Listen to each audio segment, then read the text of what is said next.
Hello. Welcome back, dear traveler of the night.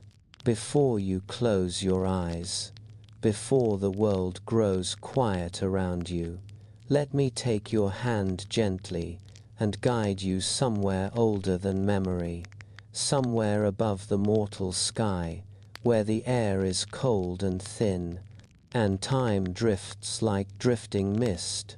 Tonight, we will walk together toward the ancient heights of Olympus.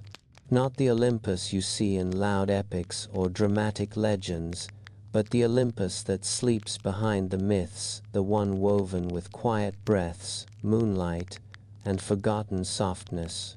And tonight, we whisper the story of Hera, not the Hera of jealousy, not the Hera of thunderous anger, but Hera, as she truly was, beneath the crown a quiet, patient soul, who carried the weight of the heavens in silence. If you listen closely, you may even hear her footsteps on the clouded marble, the rustle of her long white veil, and the faint echo of her heart, steady and ancient. So, get comfortable, breathe gently, let your shoulders fall, let the past wash over you like a soft tide, because the story we begin tonight is not told with fire but with whispers. Long before Hera ever opened her eyes, long before the golden halls of Olympus gleamed above the clouds, there was only a quiet, trembling beginning. Not darkness, not light, just a soft, shimmering nothingness, a vast, unformed breath that stretched across eternity like a sleeping giant. In that ancient silence, time had not yet begun its count. There was no before, no after, only a waiting stillness, as if the universe itself had drawn one long breath and refused to let it go. Then from the center of that silence, a ripple, a faint, quivering pulse, like the heartbeat of something enormous and unborn. It spread outward slowly, softly, like a single ring on the surface of a bottomless lake. This ripple became chaos. Not chaos, as humans know it, noise, confusion, disorder, but chaos, as the ancients understood it, a wide, open space of possibility, a cradle waiting to be filled. From chaos rose the very first whispers of existence, the gentle weight of earth, the endless stretch of sky, the deep shadow of night, the soft glow of light, and the quiet roll of mist. They did not appear as gods, yet not with faces, crowns, or forms. They were simply presence, vast, warm, slow-moving presence. Earth, or Gaia, was the first to settle. She spread herself like a great green sigh across the empty void, soft and patient. A foundation for every story yet to come.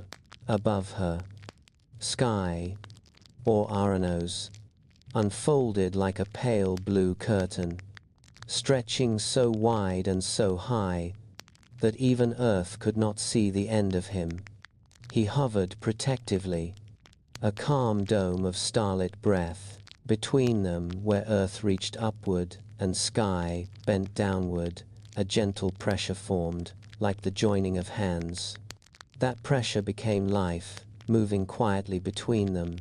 But the world was still young, still fragile, still humming with the low, ancient vibration of creation learning how to exist. Mist curled around Earth's early mountains, drifting like warm milk over untouched ground. Night folded itself gently atop the sky, scattering tiny glowing seeds that would become stars. Light followed, a soft gold brushstroke blending into the horizon like a newborn dawn.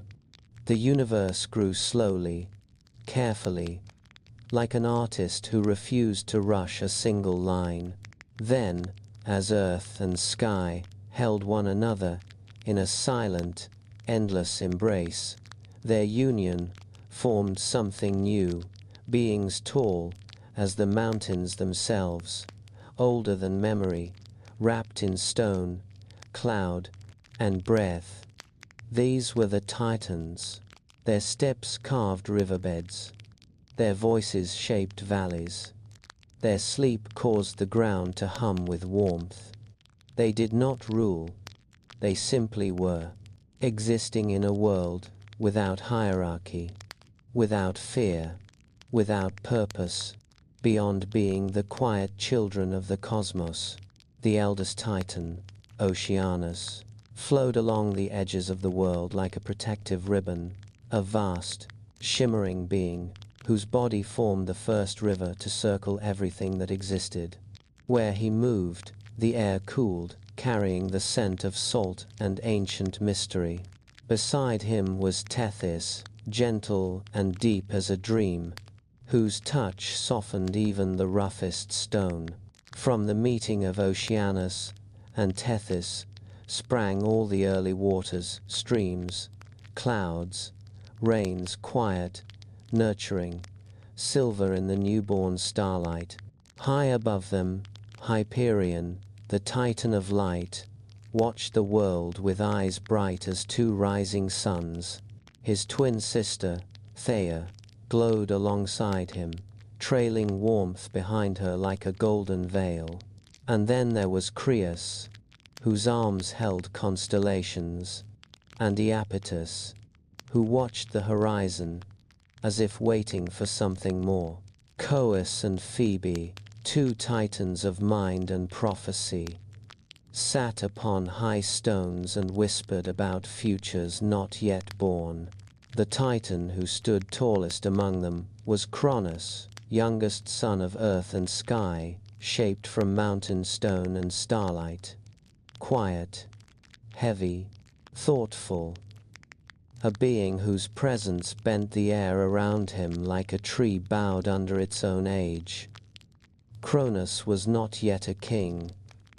There were no thrones, no crowns, only a world still learning the language of existence.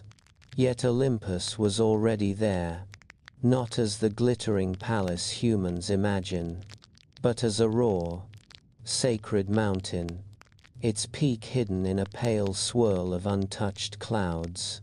The mountain hummed softly, as though the cosmos had poured its leftover magic into a single towering stone. Wind curled around its ridges, carrying the newborn world's first songs.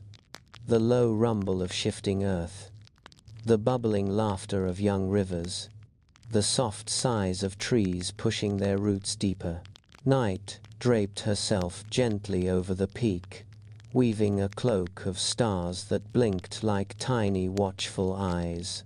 Olympus, in those earliest ages, was a living thing, breathing, glowing faintly, vibrating with the potential of everything that would one day be worshipped and feared. There were no gods yet, only titans wandering its slopes like giants walking through a dream. Sometimes Hyperion would stand at the summit and lift his luminous hands, scattering sparks across the sky that drifted long and slow until they settled as constellations. Sometimes Oceanus would rise at the base of the mountain, sending cool water up its roots, making the stone gleam dark and alive. Sometimes even the sky itself would lower his great blue face to brush the peak, as if greeting Earth through a gentle kiss. It was a world made of whispers, a world breathing in long, deep waves, a world without conflict, without stories, without pain. But beneath all this peace was a tension, a quiet, trembling thread woven into the fabric of existence. Because something was coming, something small but powerful, gentle but unyielding, born not from chaos nor from light, nor from the quiet love of earth and sky, but from destiny. A presence that would one day walk this mountain with steps soft as starlight, and wear its crown with a silence deeper than night. But for now Olympus waited, the sky hovered, the earth breathed, the Titans wandered in ancient calm, and the universe held its breath for the goddess who had not yet arrived. Before Hera ever felt sunlight, before she ever heard her own voice resonate through a hall of marble, she knew only one thing: darkness. Not the thick, suffocating darkness of a cave, not the fearful darkness of a stormy night, but an ancient, dampened, cosmic darkness, the kind that exists before the very idea of light is born. It happened in a single, silent moment. Rhea, exhausted with fear, held her newborn daughter close, a child shimmering faintly with the glow of celestial gold, her breaths soft as dew, her presence calm as a sleeping sea. But Cronus, looming tall above them, had already learned to fear his own children. He feared prophecy. He feared rebellion. He feared the future pressing its cold fingers against his back. So when he opened his massive hand and saw the tiny, warm bundle that was Hera, he did not hesitate. He lifted the child to his mouth, tilted his head back, and swallowed her whole. No cry, no echo, no sound, except the slow, heavy gulp of a Titan sealing his fate. And suddenly, Hera was gone from the world. Inside Cronus, the world of the unborn. For a moment, there was only falling. Not fast, not frightening. It was a slow drift downward, as if she were being carried on the breath of a giant through a tunnel without end. The air grew warmer, thicker, heavier with each passing breath. Then she stopped drifting. She settled upon something soft, a surface that felt like warm earth, pulsing faintly beneath her small form. Hera did not open her eyes. She did not need to. There was nothing to see. Instead, she listened. Far above her, muffled and distant, came the slow, rhythmic thud of Cronus' colossal heartbeat, a deep, lonely drum, echoing through the cavern of his body. Thud, thud, thud. A relentless, ancient metronome, marking the passing of time in a place where time itself did not truly exist. She was surrounded by warmth, yet she felt no comfort. She was held in a chamber of living flesh, yet she felt impossibly alone.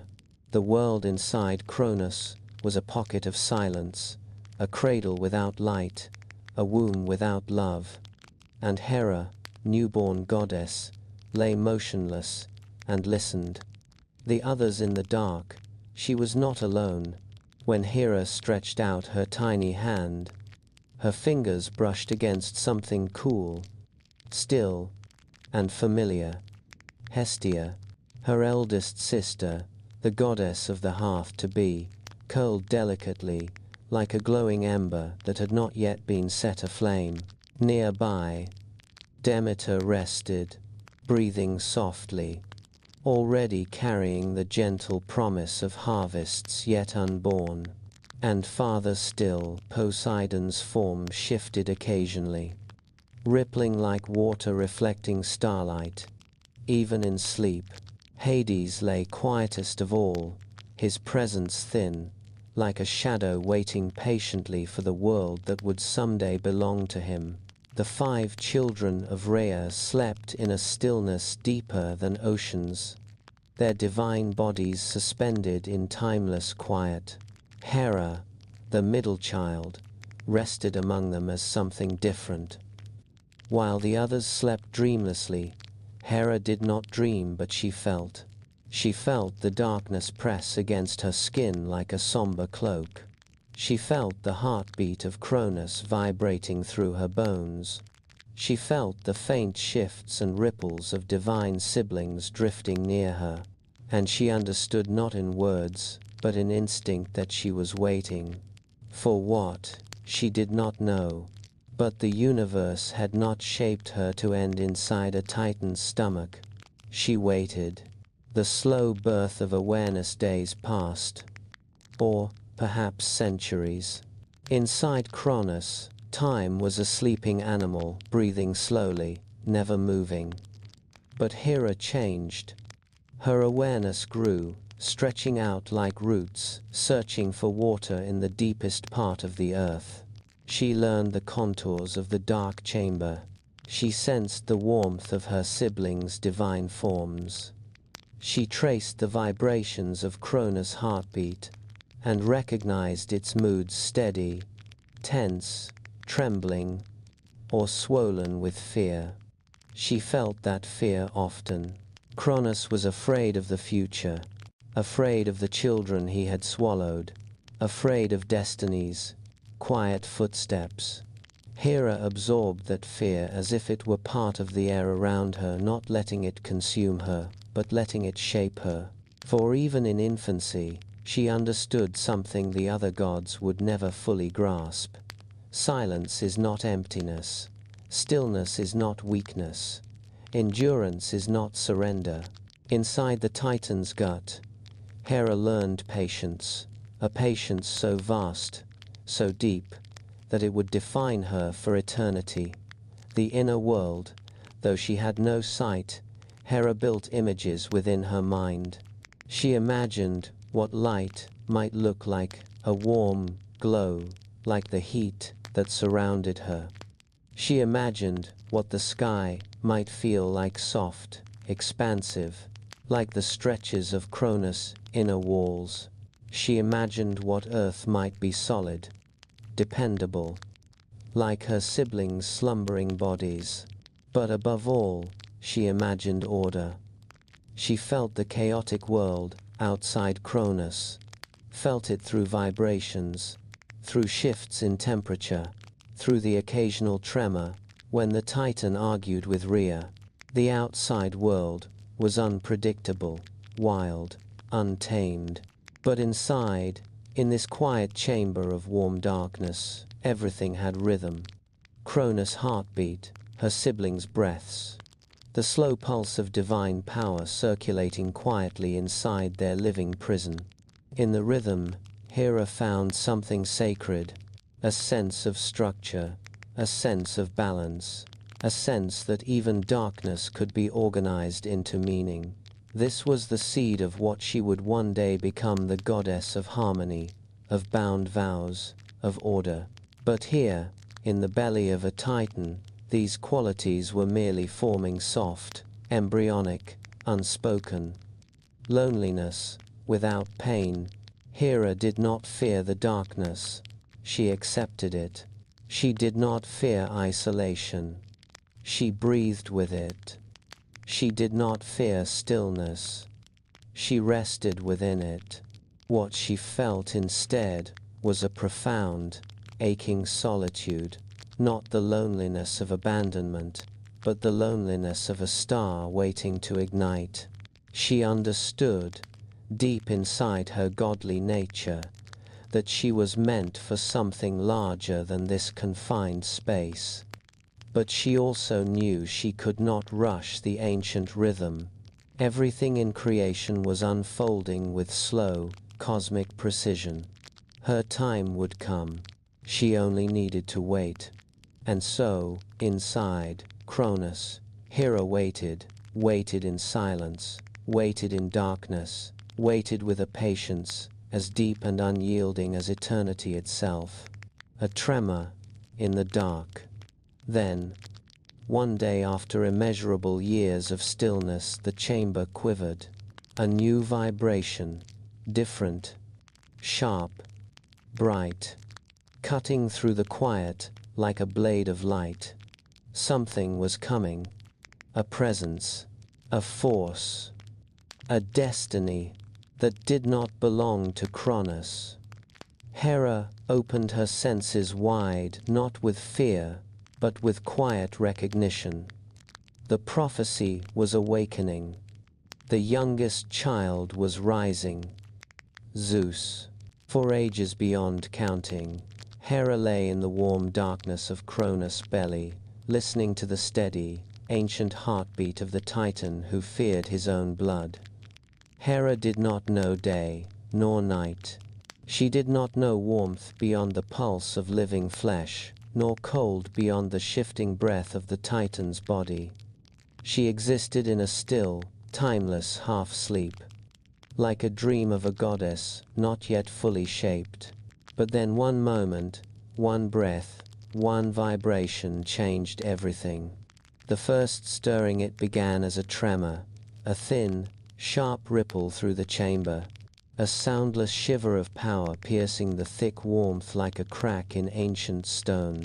At first, Hera thought it was a shift in Cronus' body, one of the occasional spasms that passed through the Titan when he ate too quickly or argued too long with Rhea. But this vibration was different. It pulsed, then paused, then pulsed again, steady, intentional, like a knock on a locked door. Hera felt her own divine energy stir in response, a faint shimmer rippling across her skin beneath the darkness. Her siblings stirred too, their dreamlike forms shifting. Hestia's gentle warmth curled closer. Demeter exhaled a breeze from lips that had never touched wind. Poseidon's form quivered like disturbed water. Hades pulled the shadows tighter around himself, as if sensing the coming of a world too bright for his quiet spirit. Then the chamber moved. Not a small ripple, not a soft tremor, a wrench, a heaving twist, a violent tightening that pressed the divine children against one another as Cronus let out a low, guttural groan that shook the walls of his flesh. The prophecy was awakening, the stirring of Zeus. Far beyond the Titan's flesh, far beyond the warm echoing chamber, a different god was moving. One Cronus had not swallowed the single child saved by Rhea's desperate trick. A child raised on mountain slopes, fed by sacred milk, hidden from the eyes of the Titan. A child who grew not only in strength, but in destiny. That child was Zeus. Hera did not know his name. Not yet, but she felt the pull of his presence approaching from the outside, a brightness pushing closer, a force beyond anything she had known. Zeus came for his siblings, armed not with weapons, but with the inevitability of prophecy, guided by earth, guided by fate, guided by the whisper of justice older than the Titans themselves. He lifted a golden cup filled with a potion crafted from mountain herbs and the silent will of the cosmos and forced Cronus to drink. What happened next was the first violent thing Hera ever experienced.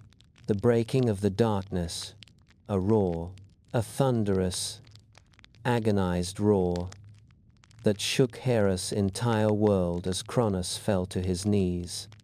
Hera's chamber convulsed, walls contracting sharply, the flesh trembling like the earth in a storm. The heartbeat she had lived with for centuries sped wildly, racing like thunder through bone. Then the space around her tightened, squeezed, pushed. An overwhelming force seized her body, lifting her upward through the warmth, through the living walls, through the darkness she had known since birth. She did not know what was happening. She only knew she was moving faster than she had ever moved, rushed upward as if the world itself were pulling her towards something inevitable. Her siblings rose too, their divine forms swirling around her, Hestia's warmth brushing her cheek, Demeter's soft breath against her shoulder, Poseidon's fluid ripples passing her side, Hades' quiet presence pressed against her back.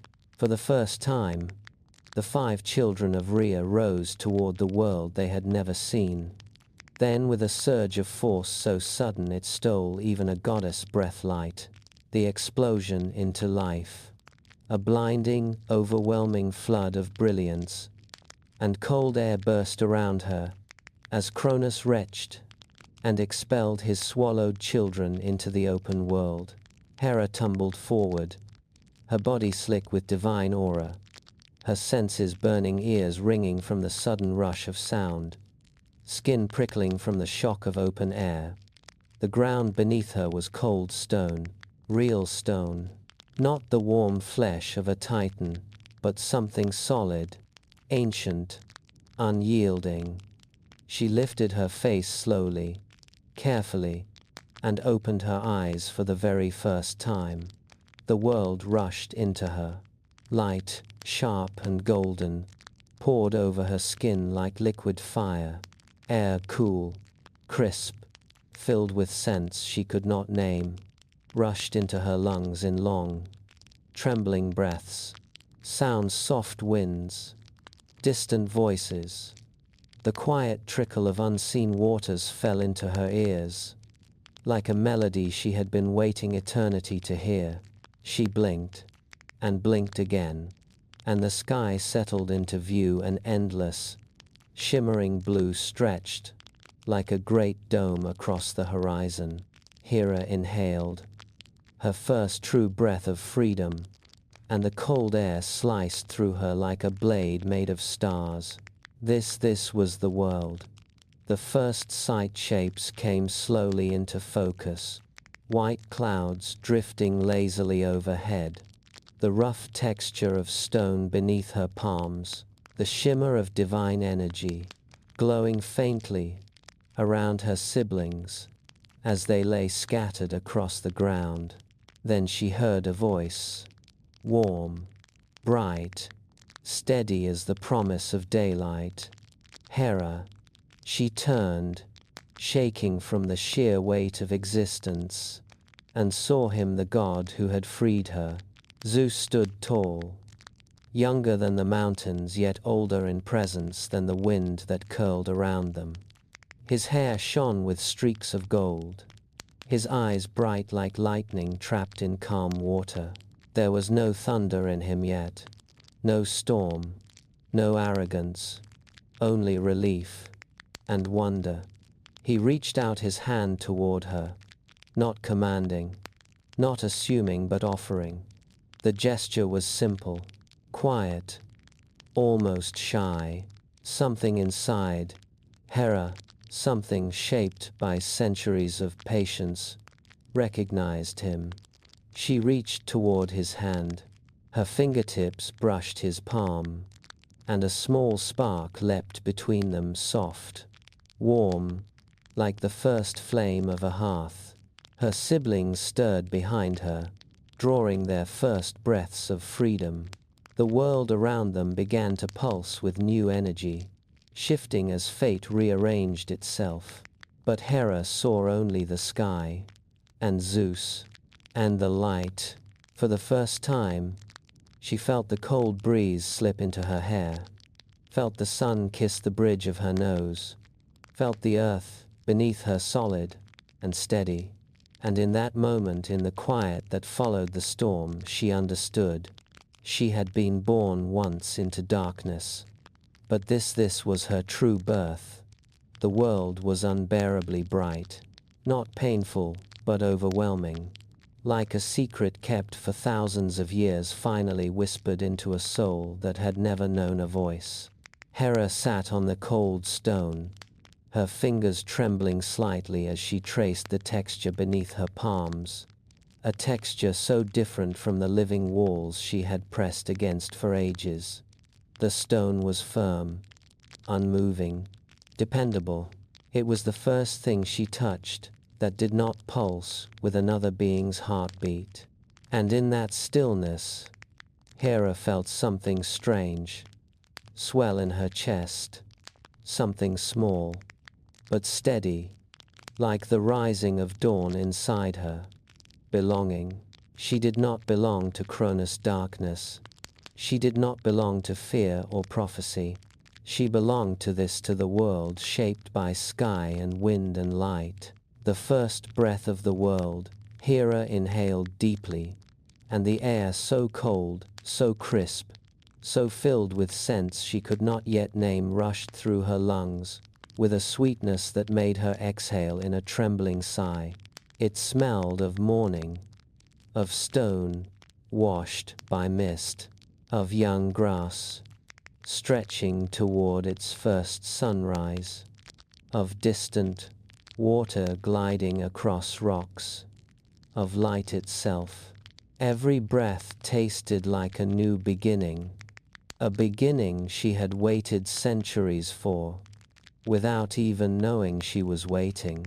Above her, the sky spread endlessly, an ocean of blue so vast it made her feel as though she were falling upward into eternity. And yet, she did not fear it. Hera was shaped in silence, molded in stillness. The sky's openness felt like a natural extension of the quiet haunts that had existed inside her for so long. The world was vast, but Hera's spirit was steady. Her first stand, she placed one hand on the ground, then the other. Her arms shook slightly, not with weakness, but with awe. Slowly, Hera pushed herself up. Her legs wobbled, her body swayed.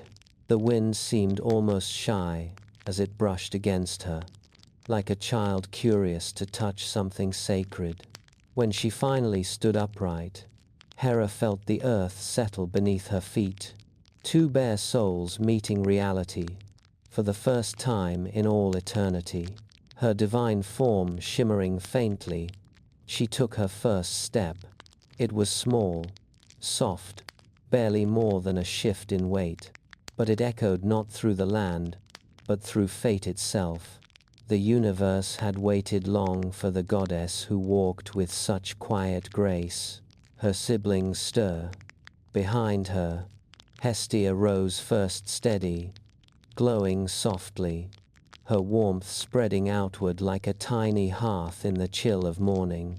Demeter followed, brushing her fingertips against the earth, as if greeting an old friend she had somehow always known. Poseidon blinked at the brightness and sent a rolling wave of divine energy outward, like water responding instinctively to the pull of the moon. Hades stood last, silent as shadow, his eyes absorbing every detail, not with fear, but with the contemplative calm of someone who sees the world differently from the start. And Hera? She looked at them each in turn, trying to understand who she was among them. She felt older than them all, even though they had been born in the same moments of divine time. Not older by age, older by quietness, by thought, by patience. The first look at Zeus. Zeus watched her with a stillness that did not match the storms he would someday command. He seemed almost uncertain whether to speak, whether to step closer, whether to hold his breath. Hera's gaze met his. For a moment, the world slowed, winds pausing, light dimming just a touch, as if the cosmos itself leaned in to watch. Zeus opened his mouth slightly, the beginning of a word forming, but no sound came, and Hera simply blinked. Slow, steady, calm. It was not a spark of instant destiny, not yet, but something in Hera's gaze held a weight Zeus could feel in his bones, a weight that said, "I will not be moved by chaos. I will not be shaped by fear. I will stand, no matter how the world trembles." Zeus felt, for the first time, the gravity of her presence. Exploring the newborn world, Hera slowly lifted her eyes to take in every detail around her, each one a new wonder, unfolding like petals in her mind. She saw mountains tall, jagged, ancient things bearing the marks of raw creation. Their peaks glowed with strands of gold as sunlight spilled over them. She saw rivers, thin ribbons of silver weaving through valleys, like soft whispers of motion. She saw clouds, gentle creatures drifting across the sky, casting sleepy shadows that slid across the earth like passing dream spirits. She saw blades of grass, small but fearless, standing proudly under the vastness of the heavens. Every detail felt impossibly fragile, yet beautifully resilient, a balance Hera instinctively appreciated.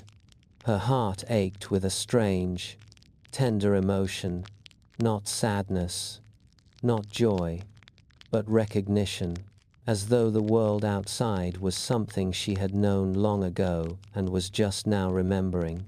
The essence of Hera forms in those first soft moments, before any temple was built in her name, before any god or mortal whispered of her power.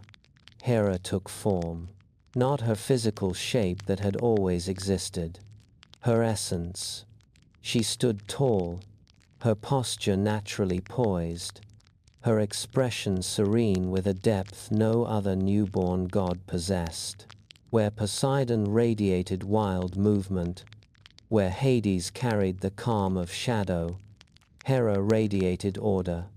Not strict order but natural order, the kind found in the rhythm of tides, the cycles of seasons, the quiet truth that everything must have its place. Her presence felt like a temple before temples existed, a queen before a throne was ever built, a guardian before any vow was ever sworn. The world seemed to respond to her grasp stiffening, air stilling for a heartbeat, light settling more evenly across the ground. It was as if creation itself whispered, "She is here." Her first steps forward, Hera took another step, then another. Her feet brushed grass for the first time, a sensation soft and cool, tickling the skin of her ankles. The earth felt alive beneath her. It hummed, barely perceptible, but undeniably present. Hera paused, kneeling slowly to touch the soil with her fingertips. It felt familiar, not from memory but from destiny. She traced the small grains, marveling at their texture. She felt the pulse of life inside them, a slow beat in harmony with her own.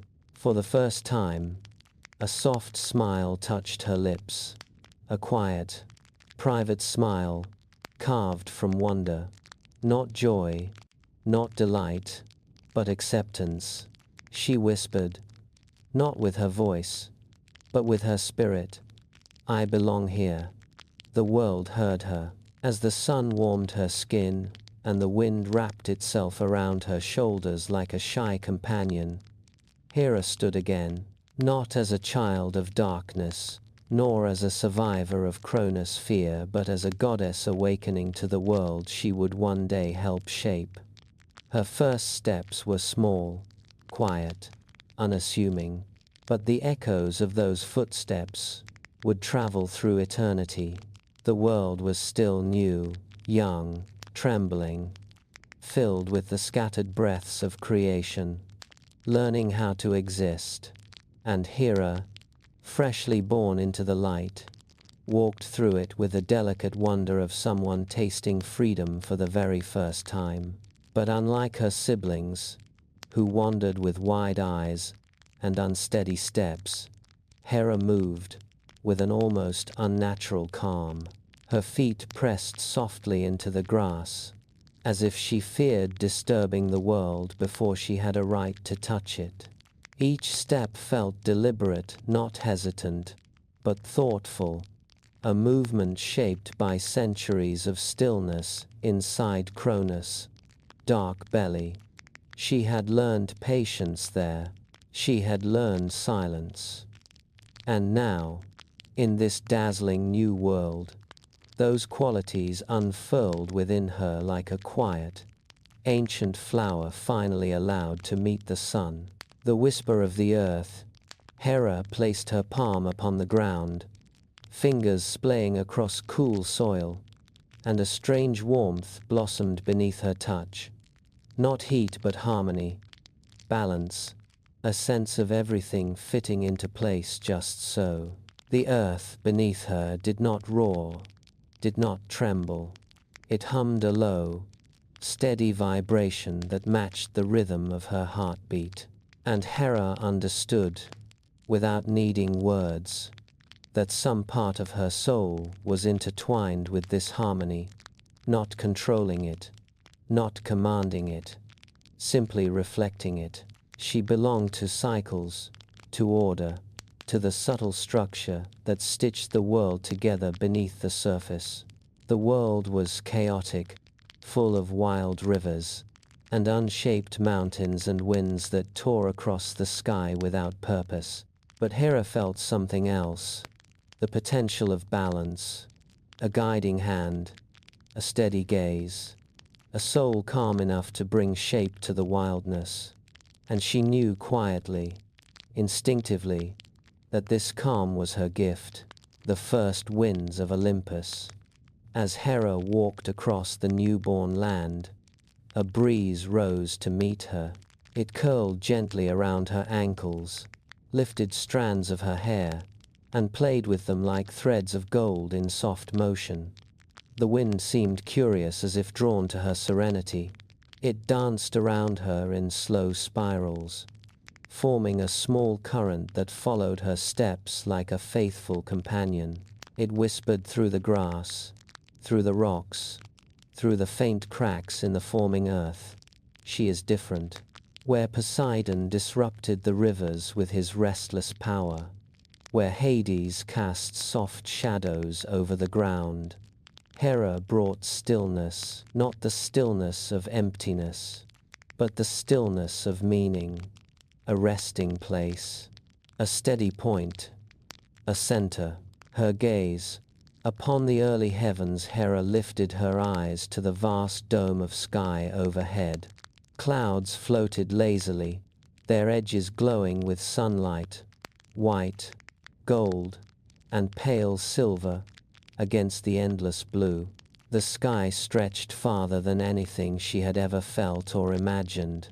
It was so open, so unbounded, so impossibly full that it should have frightened her. But Hera felt nothing like fear, only reverence, only awe. Something deep inside her, a gentle, pulsing thread of fate, connected her to the sky's endless reach. It felt like a promise, a home not yet built, a throne not yet shaped. Zeus watched the sky as storm and light, but Hera watched it as stillness, as structure, as a place where order would one day take form under her steady gaze. The nature within her every step Hera took revealed another layer of her essence. She did not seek to conquer. She did not seek to shine. She did not seek power. She sought alignment. Her presence made the air settle, the land quiet, the light soften. She walked the world like someone listening for a heartbeat. Even the cosmos had forgotten. When she touched a young tree, its leaves stilled. When she traced her hand across a rock, its vibrations evened. When she stood still, the earth beneath her steadied, as if arranging itself in her shadow. Hera, without knowing it, was already shaping the world toward harmony. The bond of siblings. Around her, the other gods, her brothers and sisters, explored the world with newborn excitement. Their energies crashed, clashed, collided like the wild forces they embodied.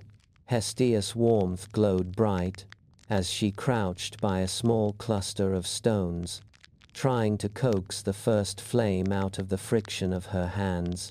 Demeter knelt beside a patch of soil, her fingers running through it, as grasses bent toward her like children recognizing their mother. Poseidon strode toward a distant river, its surface rising with each of his steps as if greeting a god of its own nature. Hades stood still among the shadows, absorbing the quiet with a calmness similar to Hera's, though tinged with solitude. Yet Hera, though she watched them, though she observed each of their movements, did not rush to join them.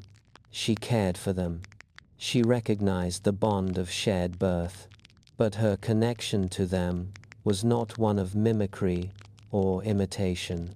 She was not shaped to mirror their exuberance. She was shaped to ground it, her first glimpse of balance. As she continued walking, the land changed subtly beneath her feet, the path curving, the hills rising softly, the light shifting as clouds drifted overhead. Hera found herself drawn toward a quiet ridge, a place where wind and earth seemed to meet with gentle clarity. From the top, she could see far into the new world, valleys cradled between mountains, streams glinting like silver threads, fields of newborn grass rippled by soft breezes. The world was imperfect, wild, uneven, but Hera felt, deep in her soul, that she could understand it, stabilize it, give it structure, not through force, but through presence. Her deep essence settled into clarity. I was not born to rule through fear. I was born to bring balance, to bind what is loose, to steady what shakes, to hold what must be held. In that moment, Hera's destiny whispered itself into her bones, a destiny she had not sought, but one she was made for. As the sun began its descent, casting long golden shadows across the newborn world, Hera stood on the ridge, the wind lifting her hair like threads of dawn. Zeus approached behind her, quiet, respectful, holding the gravity of someone who sensed something sacred before him. He did not speak, neither did she. They stood side by side, two young gods staring into the vastness of the world they would one day shape. Her aura shimmered softly, not bright like lightning, not wild like oceans, but steady like the axis of the world itself. And as evening's first cool breath slipped across the land, Hera whispered not aloud, but from the deepest part of her being, "Here I begin." The world heard it, the sky heard it, fate heard it, and so, the first chapter of Hera's quiet, ancient story closed upon a landscape still trembling with newborn wonder, carried by the soft footsteps of a goddess destined to be the calm at the center of Olympus. Before Hera ever breathed the cold air of the newborn world, before she ever touched the marble throne of Olympus, before her name was carried in hymns across ancient temples, there was a time so old, so quiet, so wrapped in the first breaths of creation, that even the stars had not yet learned how to shine. It is there, in that trembling dawn of existence, that her story truly begins. Not with Hera herself, but with the ones who shaped the world, long before she stepped into it, the Titans, the first emergence of existence. In a time before time, the cosmos was nothing but a soft, swirling breath, a cradle of chaos, not chaotic with noise, but open, endless, like an untouched canvas, waiting for the first stroke.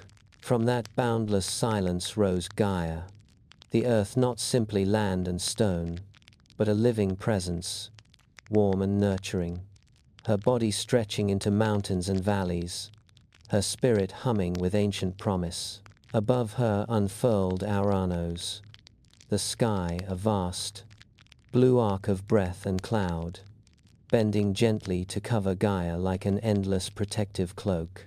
Together, earth and sky wove the fabric of the first world, a world still soft and dreaming, its elements shifting slowly, like a being inhaling for the very first time.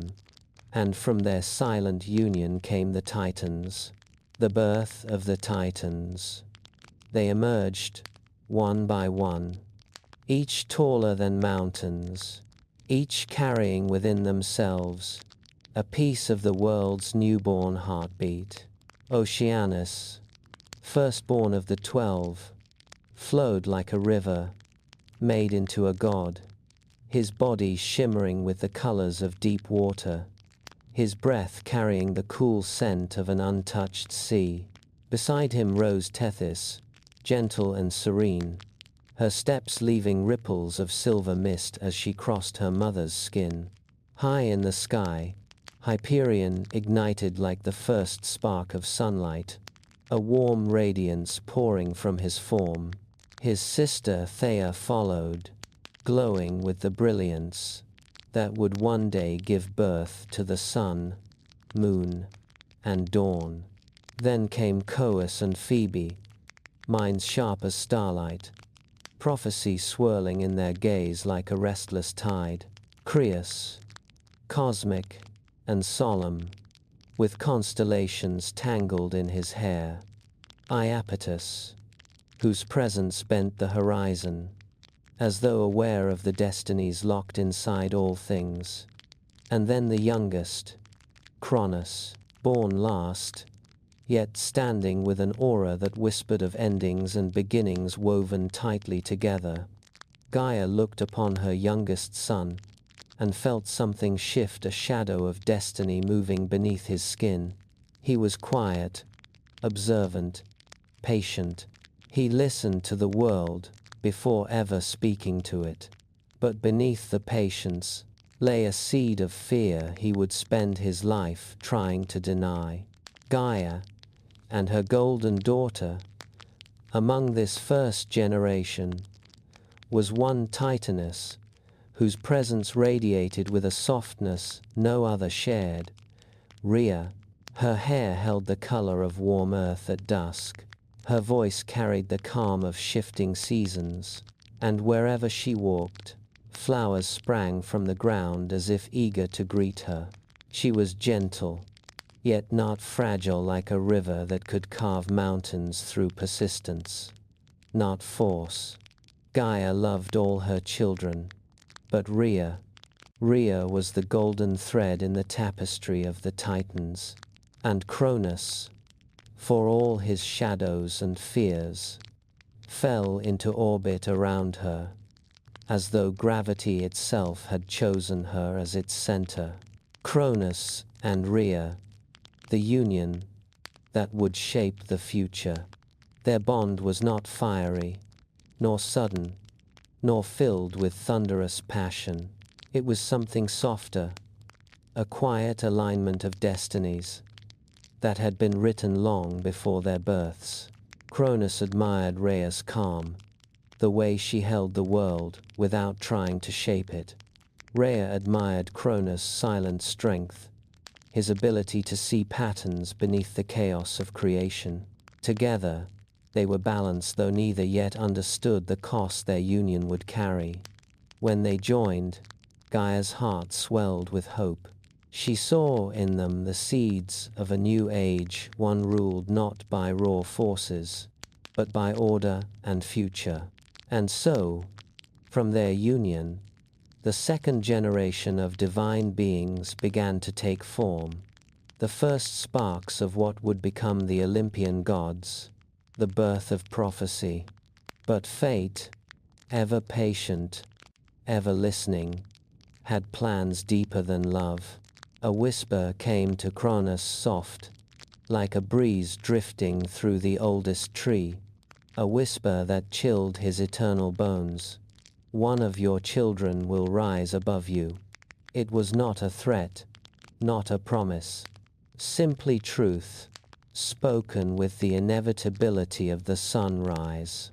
But Cronus, born last and raised in the long shadow of his father Orono's terror, felt that truth not as destiny, but as doom.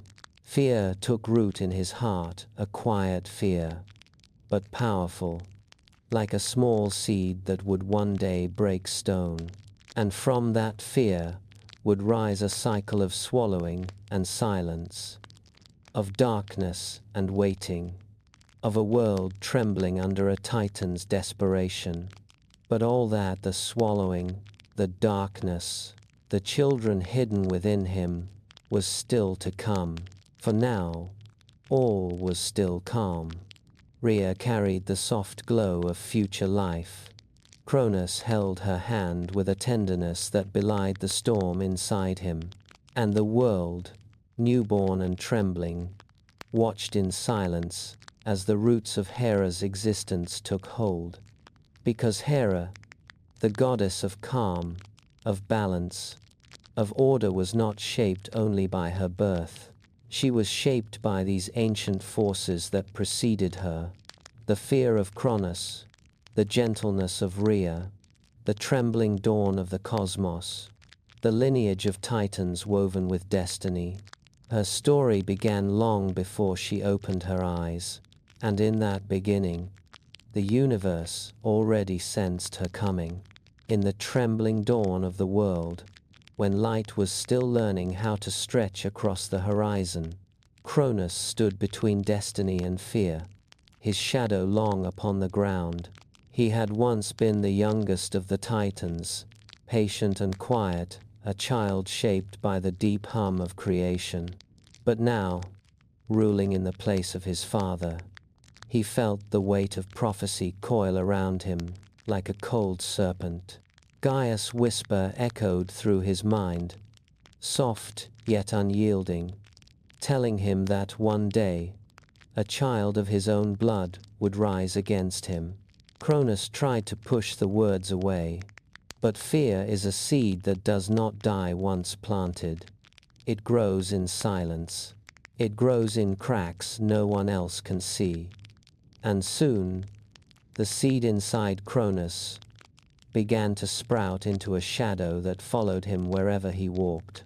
Rhea sensed the shift before the world did, noticing the way Cronus stared into the sky, as if listening for danger that had not yet arrived. She touched his arm, calming, gentle, her voice warm as dusk. But he did not feel her warmth the way he once had. He felt only the cold hand of fate pressing against his spine. So when Rhea bore their first child, a glowing daughter with breaths soft as kindling sparks, Cronus trembled. This tiny, sacred being, Hestia, was life's quiet promise. But to Cronus, she was also the whisper of danger. He reached out to hold her, but his hands shook. Fear curled into his ribs, whispering that this child, too, carried the prophecy in her veins. And so, driven by terror older than reason, Cronus made a choice that reshaped the fate of gods. He opened his mouth, and with a motion both gentle and horrifying, he swallowed his firstborn whole. No scream left Hestia's lips. She disappeared into the warmth and darkness of Cronus' body like a spark snuffed out before it could become flame. Rhea gasped, hands trembling at the emptiness left in her arms, her voice breaking like dried leaves underfoot. But Cronus simply closed his eyes, breathing as if he had chosen survival over love. The world watched in stillness, winds pausing mid-whisper, as if too afraid to move. Rhea wept softly that night, tears falling onto the young earth, forming the first tiny pools of sorrow the world had ever known. But she remained with Cronus, bound by love, bound by duty, bound by a bond older than the stars themselves. When her second child came, Demeter, bright as the first green of spring, Rhea held her tightly, hoping against hope that Cronus' fear had faded. But fear never fades. It grows. Cronus' eyes darkened again, shadowed by prophecy, and he swallowed Demeter with the same terrible silence. There was no rage in him, only shaking, suffocating dread. Rhea felt her heart crack, pieces falling gently inside her chest like petals from a dying flower. But she still hoped. Hope is as stubborn as destiny. Her third child arrived, Hera wrapped in soft radiance, her divine presence calm and steady even in newborn stillness. Rhea felt something different in this child. A deep, peaceful gravity, a stillness that soothed her hands as she held her. For the first time, Rhea thought that perhaps Hera's calm would soothe Cronus' fear too. But fear, once rooted, does not bow to calm.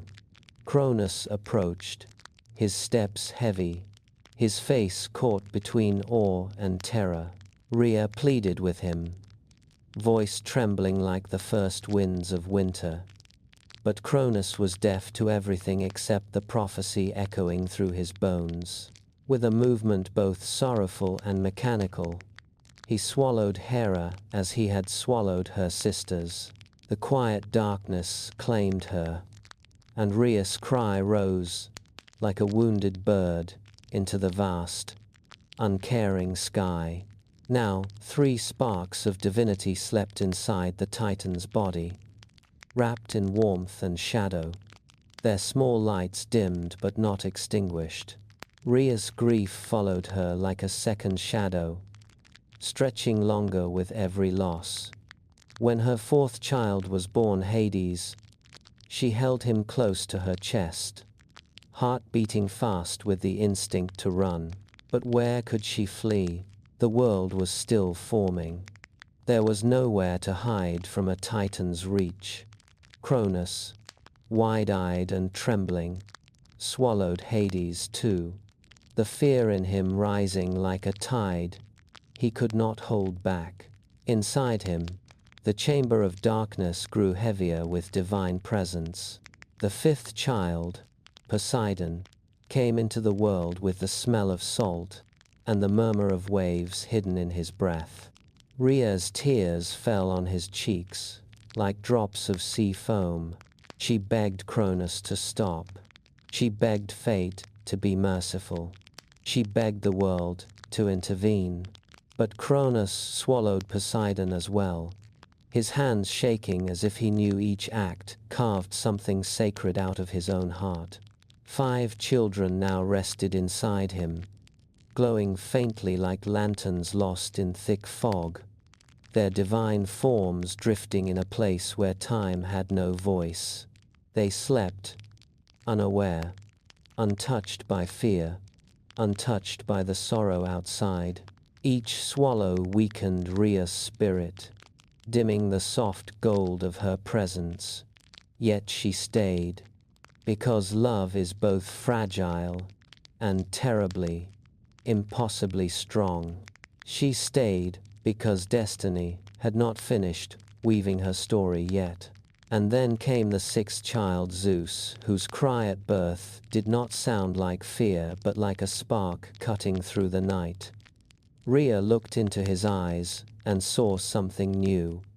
Not softness, not sorrow, not calm, but defiance. A flame waiting to catch. And in that moment, Rhea understood that something had to break. Not her heart, that had already cracked 100 times, but the cycle. She wrapped Zeus in soft cloth and hid him away, far from Cronus' trembling shadow, far from the prophecy eating him alive. In Cronus' place she offered a stone swaddled in blankets, a silent deception shaped out of desperation. And Cronus, blinded by fear, swallowed the stone without question, believing he had escaped fate yet again. But fate is patient. Fate is quiet. Fate waits for the smallest opening. Inside Cronus, the 5 swallowed children drifted in warm, breath-lit darkness, unaware that their freedom was already on its way, carried by the one child the Titan had never seen. The world held its breath, winds stilling, shadows pausing, stars blinking awake for the first time. Because destiny had shifted, the cycle had cracked, and the children of Rhea, the future Olympians, would not sleep in darkness forever. When Hera slipped into the darkness within Cronus, she did not scream, for she did not yet know what fear or light or loss meant. Her body drifted downward like a small, glowing ember falling through thick night. The world she entered was warm, heavy, and quiet, so quiet that the silence felt like a blanket pressed gently against her skin. There was no sky, no land, no shape for the eyes to recognize, because there was no light at all, only the soft heartbeat of Cronus echoing above her like a distant, ancient drum. Thud, thud, thud. The rhythm pulsed through the living chamber, slow and steady, a reminder that she was alive inside the body of a Titan. The air was dense with warmth, almost like the breath of a sleeping creature, rising and falling around her in soft currents. Hera did not struggle. Her newborn consciousness accepted the darkness as all she knew. She curled into the warmth, her tiny form glowing faintly with divine gold that the shadows could not fully swallow. Around her, she sensed other presences, quiet shapes, drifting in the same gentle void. Her sisters, her brothers, slumbering lights suspended in the dark. Hestia glowed like a hidden ember, warm and steady as a small hearth flame. Demeter's presence felt soft, like soil waiting for spring to touch it. Poseidon shimmered with the faint, rolling sensation of distant waves trapped in stillness. Hades was the quietest of them all, his divine aura folding inward like a shadow dreaming of a world it had not yet seen. Hera, lying between them, felt their existence not through sight, but through subtle ripples that brushed against her spirit. Their forms were gentle, weightless, drifting, like petals caught in a windless night. She did not know their names. She did not know what sister or brother meant, but she knew they were pieces of the same creation, and that was enough. Time, inside Cronus, did not move the way time moves in the world. It stretched, it folded, it curled into itself like a sleeping animal. Hera did not feel minutes or hours. She felt only the soft lull of eternity wrapping around her. Sometimes the darkness grew slightly warmer, sometimes cooler, but it was always gentle, like the breath of a giant shifting in his sleep. The world outside changed, but inside, everything remained still. Hera grew in that stillness, not in size gods are born whole, but in awareness. At first, she recognized only sound, the heartbeat above, the low tremor of Cronus moving, the faint rustling of his breath passing through chambers she would never see. Then she learned to recognize the rhythm of her siblings, divine pulses, each one unique, each one singing a different note in the quiet symphony of trapped divinity. In that darkness, Hera's mind unfolded like a slow opening flower.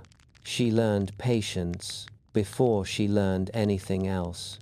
She learned calmness because there was nothing to disturb her. She learned silence because the world around her spoke only in soft murmurs. And, strangely, she learned comfort, not joy, not love, but a serene acceptance of the darkness that cradled her. The chamber inside Cronus was not cruel. It was not violent. It was simply closed. A door, sealed by fear. A world without space, without sky, without change. Hera existed inside it like a thought waiting to be spoken. Sometimes, faint vibrations rippled through the warm, dark, subtle enough to barely register. A shift in Cronus' posture, a tremor of doubt, the clench of a titan's jaw tightening with fear of prophecy. These ripples brushed against Hera's body, stirring her from her drifting calm. She listened. She always listened. Her siblings slept more deeply than she did. They rested in dreamless stillness, unaware of the passing of ages or the tremors of fate pressing against Cronus' heart. But Hera remained half awake, as if some inner instinct urged her to stay aware, to be present, to learn the rhythm of the universe, even from within this narrow chamber. She traced the steady pattern of Cronus' heartbeat with her mind. She memorized the shifts of warmth and the gentle flow of divine energy from her sleeping siblings. Every sensation became part of her. Every quiet taught her something. She learned endurance the way mountains learn to stand slowly, silently, without resistance. She learned strength the way rivers learn to carve stone with patience, not force. And she learned that even in darkness, there can be meaning, there can be shape, there can be purpose. The warmth around her was constant, but Hera felt something deeper, something like the weight of existence pressing gently against her soul.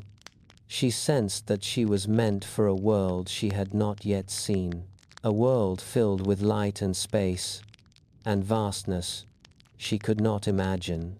And yet, she did not rush toward it. She waited.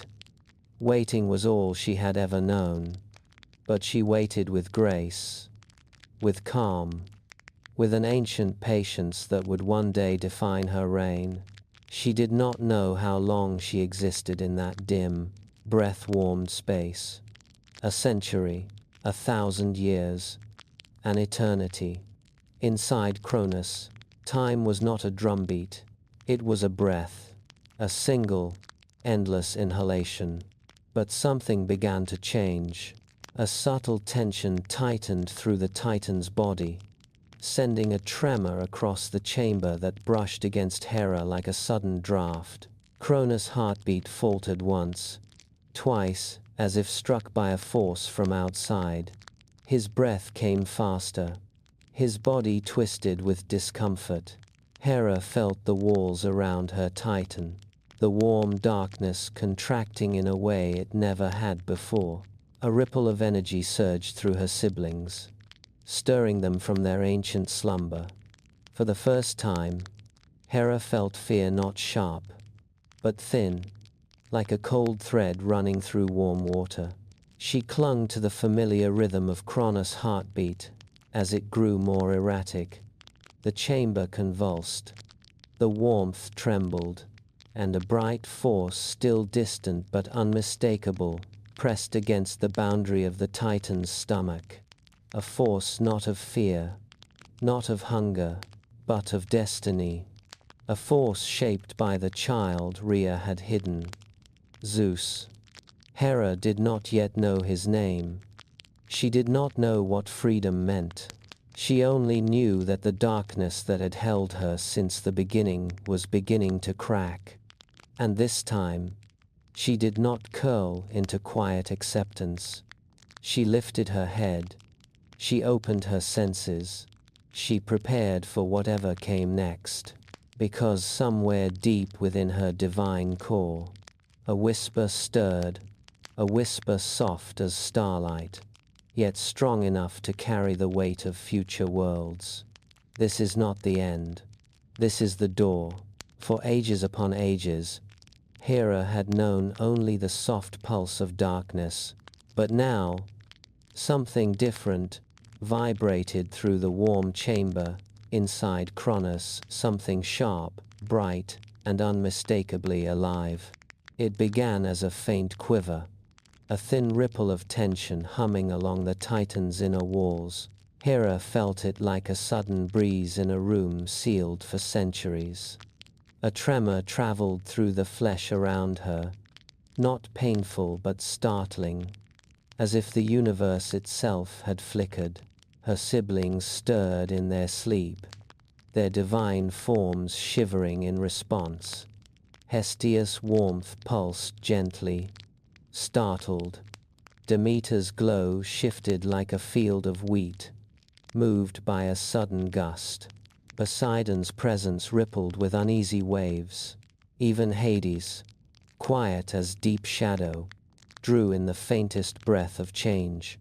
Then, for the first time in an eternity, Cronus' heartbeat stumbled. One beat missed, then another. A rhythm once steady as mountains faltered like a giant losing balance. Hera held herself still, feeling the air thicken as Cronus groaned from some force pushing against him from the outside world. Another tremor came stronger, rolling through the chamber like an earthquake muffled by layers of living flesh. The Titan's breath hitched. The walls around Hera tightened sharply, pressing the divine children closer together. Hera felt her body lift slightly as Cronus lurched. She collided softly with Demeter's glowing shoulder, then drifted back into warmth. Above them, Cronus' voice rumbled, though muffled beyond recognition, an agonized, strangled sound swallowed by his massive body. Something was happening, something the darkness could no longer contain. Another violent contraction seized the chamber, forcing Hera upward with a surge of wet, living force. This time she braced herself instinctively, pressing her small hands against the soft inner wall. The chamber convulsed again, more violently, like a storm building within the Titan's core. A rush of ancient power pressed downward from Cronus' throat, flooding the chambers below with hot, trembling waves. It was as if the Titan were fighting against something forced upon him, something he could not stop. The darkness pulsed. The warmth shook. The air turned sharp with tension. Hera sensed a new presence, faint at first, but growing stronger with each trembling second. A presence that felt like lightning discovering its purpose. Zeus, though she did not know the name. Hera recognized the energy instantly, a force unlike any she had felt before. It was younger but fiercer, smaller but brighter, newborn, yet carrying the destiny that Titans feared. A brilliant, defiant pressure thrummed from outside Cronus' stomach, shaking the chamber as if the world beyond had come alive. Cronus gagged, his body buckling under an unseen command.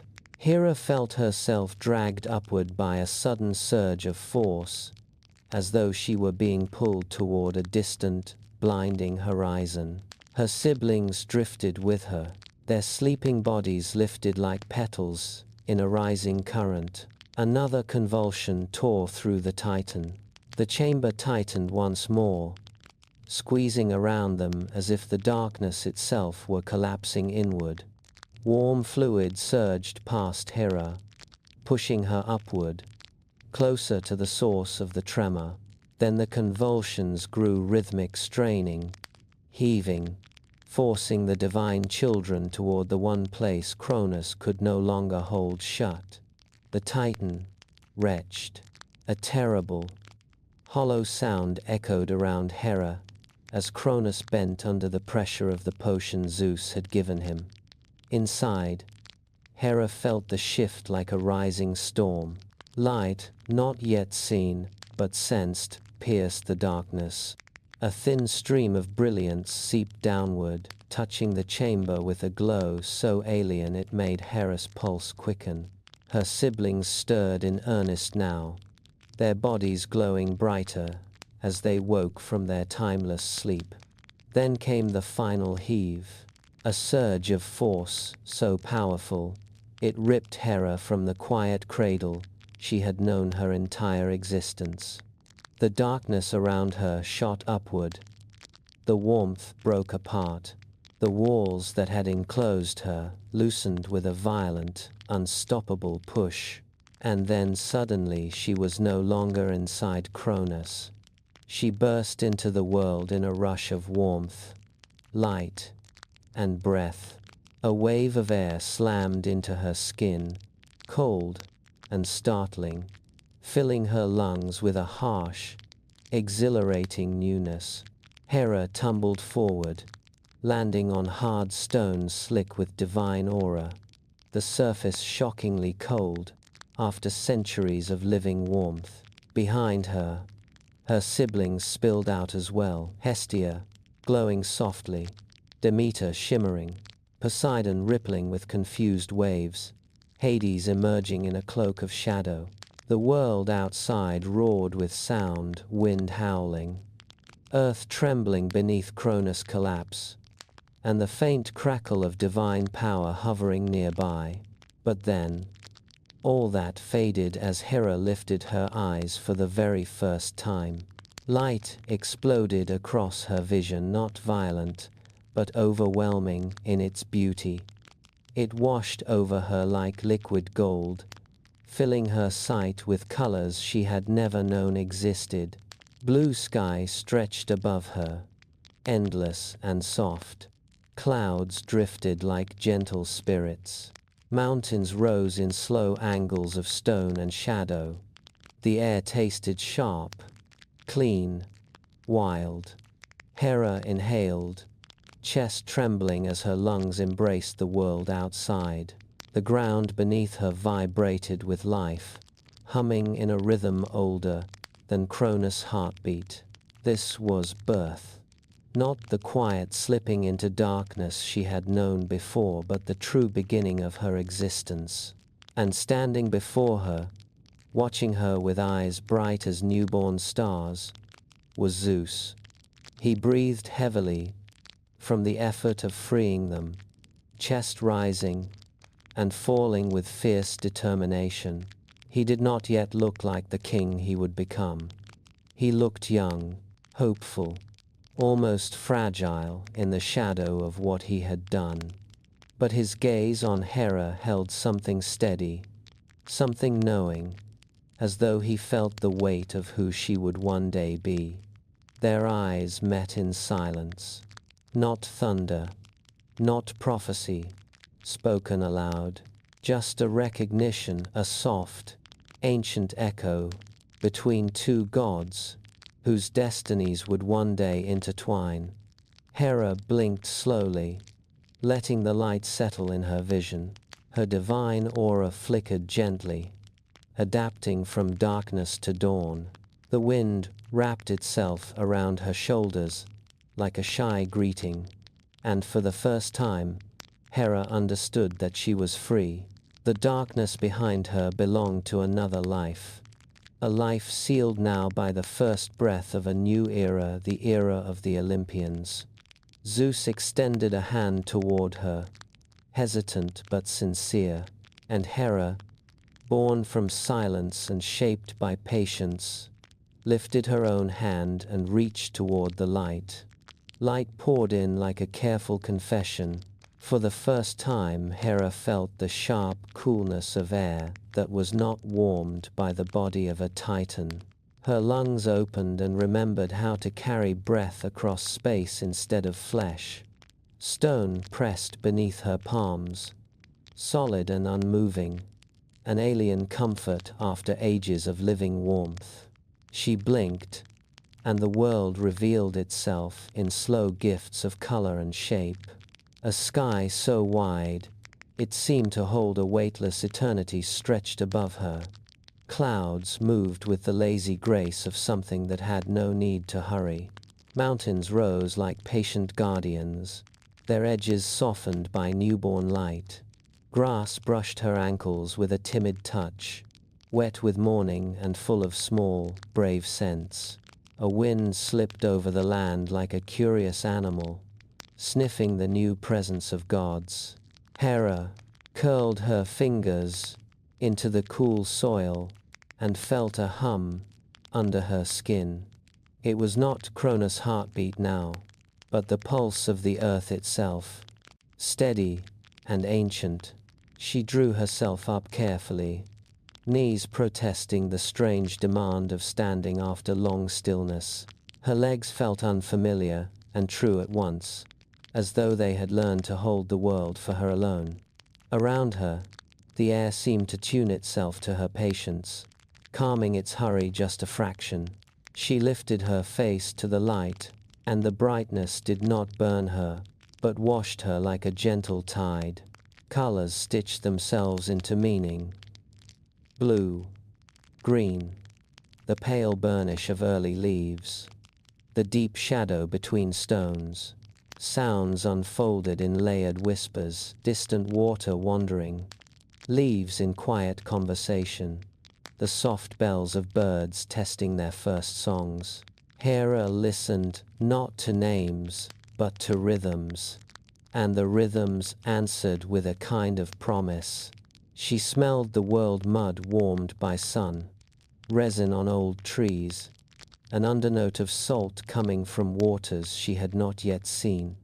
Each sense mapped out a reality that had been only an idea her whole life inside the dark. She breathed in, and the breath became a small vow to the world she had not chosen but now inhabited. Her form, already divine, adjusted to the new textures with an ease that surprised even her. It was as if the patience grown in darkness had been a lesson in waiting for the exact moment to move. Hera felt the memory of shadows in the hollow of her throat and let it settle like a taut string. Beside her, small stirrings marked the emergence of her siblings, each finding their balance in ways the world allowed them. Hestia gathered herself like an ember finding hearth. Demeter set her hands to the soil as if to soothe it. Poseidon tasted the air and thought of tides. Hades lingered at the edge with a quiet no one could yet fathom. Zeus stood slightly apart, breath ragged from the effort of freeing them all. Lightning not yet in his hands but in the lift of his chest. When his eyes met hers, there was a recognition that did not shout, but simply was. He did not speak of crowns or thunder in that first look. He only offered a steadiness born of the thing he had done. Hera returned his gaze, as one might receive a difficult gift, careful, polite, and already measuring its weight. She stepped forward slowly, each movement a small statement against the long silence she had carried. Her feet sank into moss, and the softness surprised her with its defiant resilience. She walked as if in a slow ritual, each footfall a stitch binding her to this place. The world answered not with applause but with small adjustments. A blade of grass leaning, a ripple in a distant pool, a shift in the light where shadow used to rule. Something like joy brushed her ribs, but it was tempered by the deep patience she had learned. She did not laugh. Laughter would have been too bright for a soul still learning its shape. Instead, she smiled with the quiet of someone who understands the cost of every beginning. Hera let her fingers trail along a tree trunk and felt sap like warm memory beneath the bark. She smelled the ancient, green language of growth and felt it whisper the names of cycles she would one day tend. The idea of order rose in her like a slow tide, not as command, but as caretaking. She understood then that her nature was not to dominate, but to hold and settle. Where others might set storms or call the sea, Hera would bind promises and steady thresholds. She imagined vows like threads, and thought of herself as the hand that would weave them into pattern. The thought was not presumption. It felt inevitable, like the turning of seasons, she had already begun to sense in Demeter's pulse. Light slid along her shoulders and caught in the fine weave of her hair, giving it the glimmer of dusk and harvest. A breeze shaped itself into something almost like laughter, and then bowed, respectful, as if to a queen not yet crowned. Hera's gaze traveled over the newborn world and catalogued its breaks and harmonies.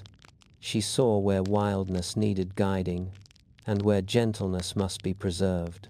The balance of things spoke to her, in a hush, only she could hear fully.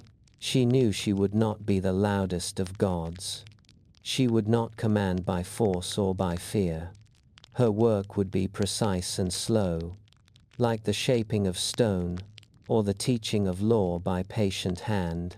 Already the idea moved through her temples, rites, the binding of words, in quiet rooms with only a hearth for witness. Her breath found a steady rhythm, and in that rhythm she felt the beginnings of authority, not a throne's iron, but the quiet power of being the place where promises return to form. Zeus approached and stood beside her without an announcement, shoulder to shoulder, as if two early stars had paused to measure one another. They did not touch immediately. Such things take time in the presence of destiny. But together they watched the sun track its slow arc, and the shadows along the land lengthen like soft ink. Hera thought of the darkness behind her not as a prison now, but as teacher, the place where patience had been practiced until it became strength. She honored that darkness with a silence that tasted of gratitude and sorrow braided together. Then, as dusk began to feather the world with violet, she breathed aloud for the first time into the open air. A sound, small and sure. It was an offering less to the sky than to herself, a claim over the steadiness she had found in the unlikeliest of classrooms. The land seemed to inhale with her, holding the moment in a clasp of earth and wind. Night would come, and in night there would be tests, and storms, and choices carved by sharp need. But for this first evening, Hera stood rooted on a slope, where the first lights of star would pierce the sky, and she allowed the world to fold around her like a carefully made cloak. She had been born into shadow and unmade by fear, and now she had been remade by light. Her first steps did not echo. They settled. They left no scars, only impressions that would guide footsteps of those who would follow. And as the stars blinked awake, small and patient, Hera lifted her head and felt, for the first time, the quiet shape of home forming around her. In the earliest days of her freedom, Hera was carried gently across the newborn world toward the ancient waters, where Oceanus and Tethys dwelled. Their realm lay far from the noise of titans and newborn gods, wrapped in soft mists that curled like silver ribbons across the land. The air there tasted of calm tides and moonlit dreams. Oceanus was the first to greet her, his vast form rising like a living horizon, shimmering with blue and gold. His voice rolled through the air with the weight of deep rivers, yet his gaze held a gentleness that soothed Hera instantly.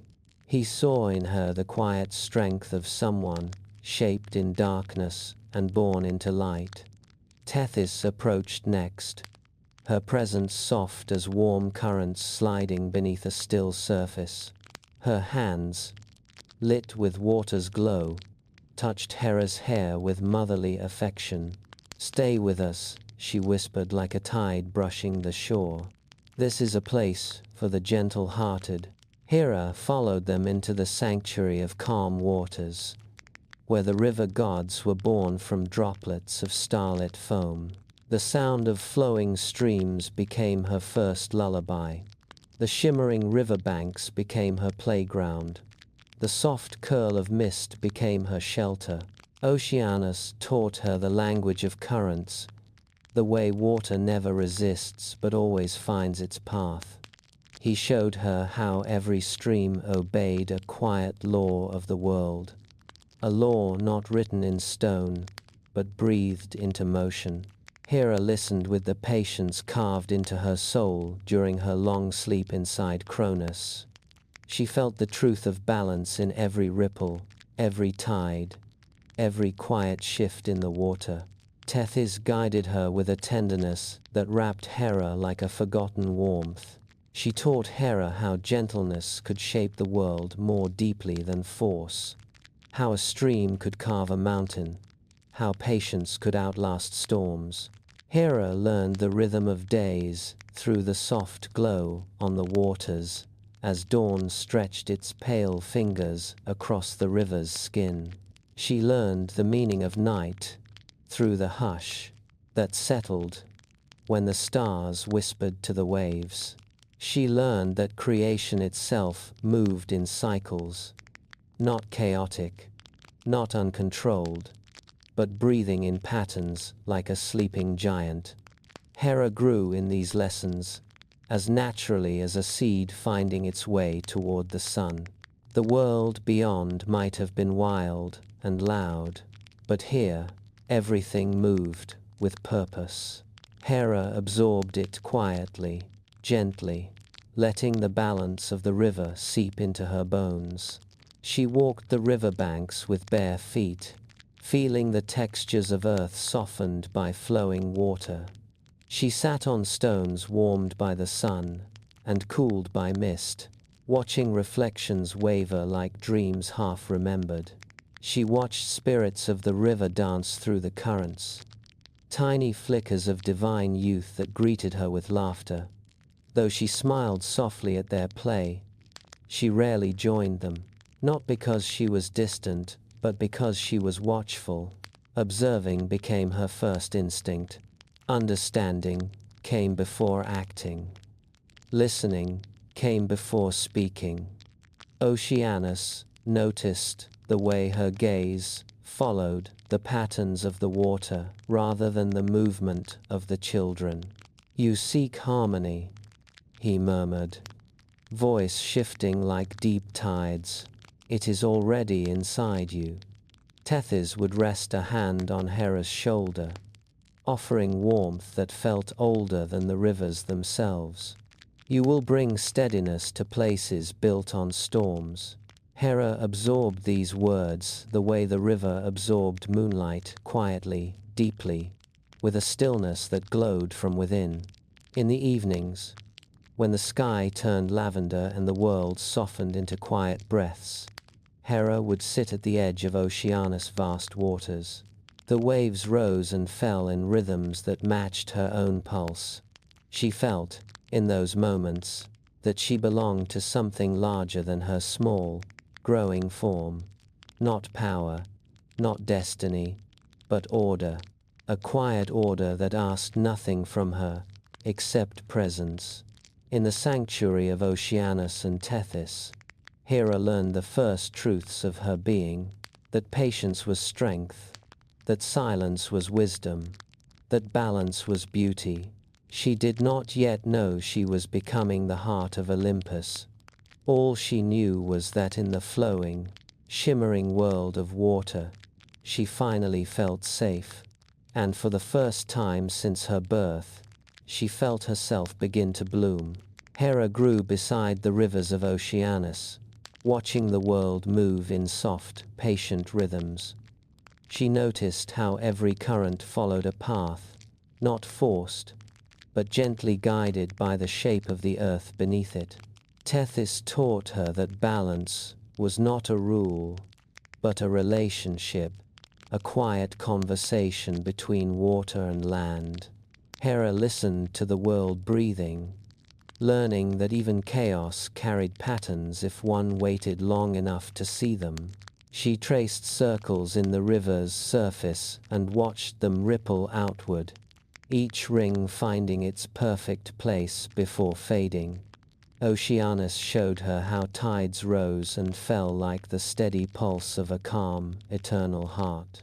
He told her that everything in creation obeyed an unseen symmetry, a law older than the Titans themselves.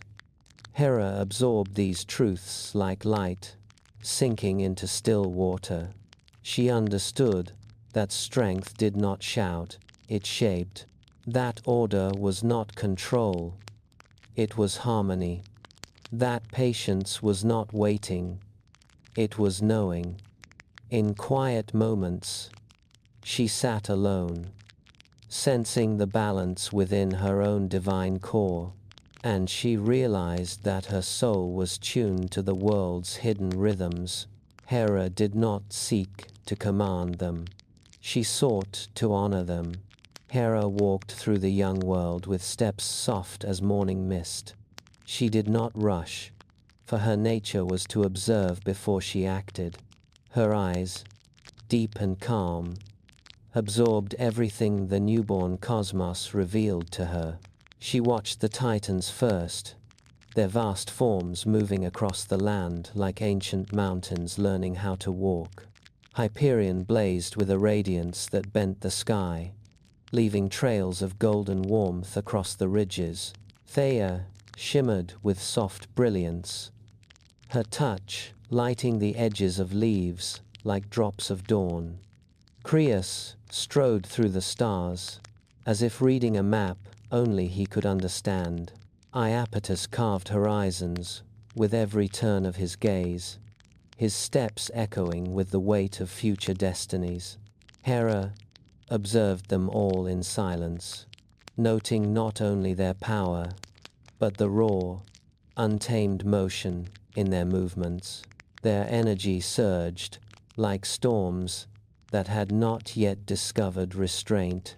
She admired their strength, yet sensed the imbalance trembling beneath it. Then she watched the younger gods who emerged from winds and seas, their forms lighter, faster, still learning how to hold their divinity. She saw spirits of nature darting between trees with laughter like bells made of dew. She saw fire sprites dancing on fresh embers, crackling with mischief and heat. She saw creatures shaped from stardust, soft, glowing animals that roamed the hills with luminous paws and curious eyes. Some had wings like woven moonlight. Some had scales that shifted colors with every breath. Some curled beside rivers, humming quiet songs older than speech. Hera watched them with wonder, marveling at the harmony hidden inside their wildness. Even in chaos, she saw patterns forming. She saw how the creatures fed from the land and returned life to it, how the wind lifted seeds and scattered them into fertile soil, how light rested upon the waters and made them shine with gentle purpose. She saw beauty woven into everything, even the things that seemed unruly at first glance. But she also saw fragility. She saw how the rivers overflowed when Poseidon's temper rippled through the tides. She saw how storms rolled across the sky when Titans clashed in youthful displays of strength.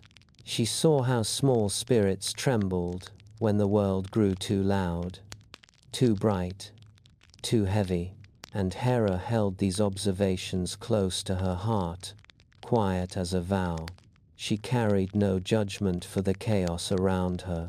She simply felt its imbalance, its lack of anchor, its yearning for something steady.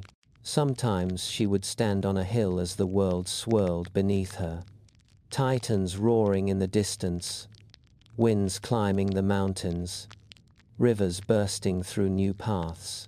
The noise did not frighten her. It simply made her stillness sharper, deeper, more defined. She realized she was different from the rest, not softer, not smaller, but tuned to a quieter truth, a truth that saw both the disorder and the beauty dancing inside creation, a truth that whispered that everything wild needed a counterpart of calm. And so Hera watched with patient eyes, learning the rhythm of both storms and silence. She understood that the world did not need another force of power. It needed a guardian of balance, a witness of harmony, a soul who could see the chaos and still love the beauty inside it. In those moments of silent watching, Hera began to understand the shape of her destiny, not loud, not blazing, not carved from thunder, but steady, gentle, and absolutely unshakable. As Hera grew, her calm presence drew the attention of the young goddesses, who wandered the early world in uncertainty. They came to her tentatively at first, unsure if the quiet goddess by the rivers understood their struggles. But Hera welcomed them with a soft nod, her silent acceptance warmer than any spoken greeting. She taught them patience by simply being patient. When they rushed through new powers, or faltered in rituals, Hera guided their hands with steady, unhurried movements. "Everything has a rhythm," she would whisper, voice low as dusk. "Find it, and the world will meet you halfway." The younger goddesses watched her arrange offerings with gentle precision, each gesture deliberate, each placement respectful. From her they learned that rituals were not about power but about intention. That respect was a form of magic older than fire. That patience was not weakness but quiet strength woven into the bones of the world. Some goddess children wept when they failed to control their gifts. Frightened of their own divinity, Hera touched their shoulders with a calm that felt like a hand smoothing the wrinkles of a storm. She waited with them until their breathing slowed and their fears softened. And in that waiting, they learned to trust themselves again. Others grew jealous, or lost, or overwhelmed by the endless noise of creation. They sought Hera not for solutions, but for the serenity she carried like a second skin. She never scolded them.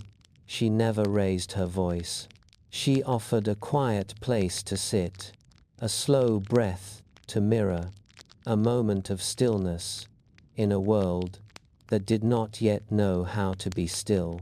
Hera became a hearth, without fire, a center of warmth, created not by flame, but by presence. The young goddesses often gathered around her like gentle moths drawn to a soft glow. They trusted her without knowing why. Perhaps it was the steadiness in her gaze. Perhaps it was the balance in her breath. Or perhaps they saw in Hera what the world itself would one day see. The anchor that held chaos from spilling too far. The quiet guidance that shaped destiny without force. The stability that others leaned on when their own souls trembled. In their eyes, Hera was not just older. She was a sanctuary, a place where divine hearts could rest. And without intending it, Hera became the goddess others turned to when no one else understood them, a symbol of order, patience, and unspoken comfort in a world still learning how to breathe. Even as the young goddesses gathered around her, Hera carried a silence deeper than any river she had lived beside. They admired her calm, relied on her steadiness, and came to her for comfort, but none of them truly understood the stillness inside her. Hera watched them laugh, stumble, and rise again, and she smiled with gentle affection. But when she turned away, her smile faded into something softer, something almost fragile. It was not sadness. It was the quiet ache of someone who had learned to hold the world, but had never been held by it. She listened to their stories, their hopes, their fears, and she offered them patience. Yet no one ever asked for hers. No one reached into the depth of her silence to ask what lived there. They loved her gentleness, but none recognized how much strength it required.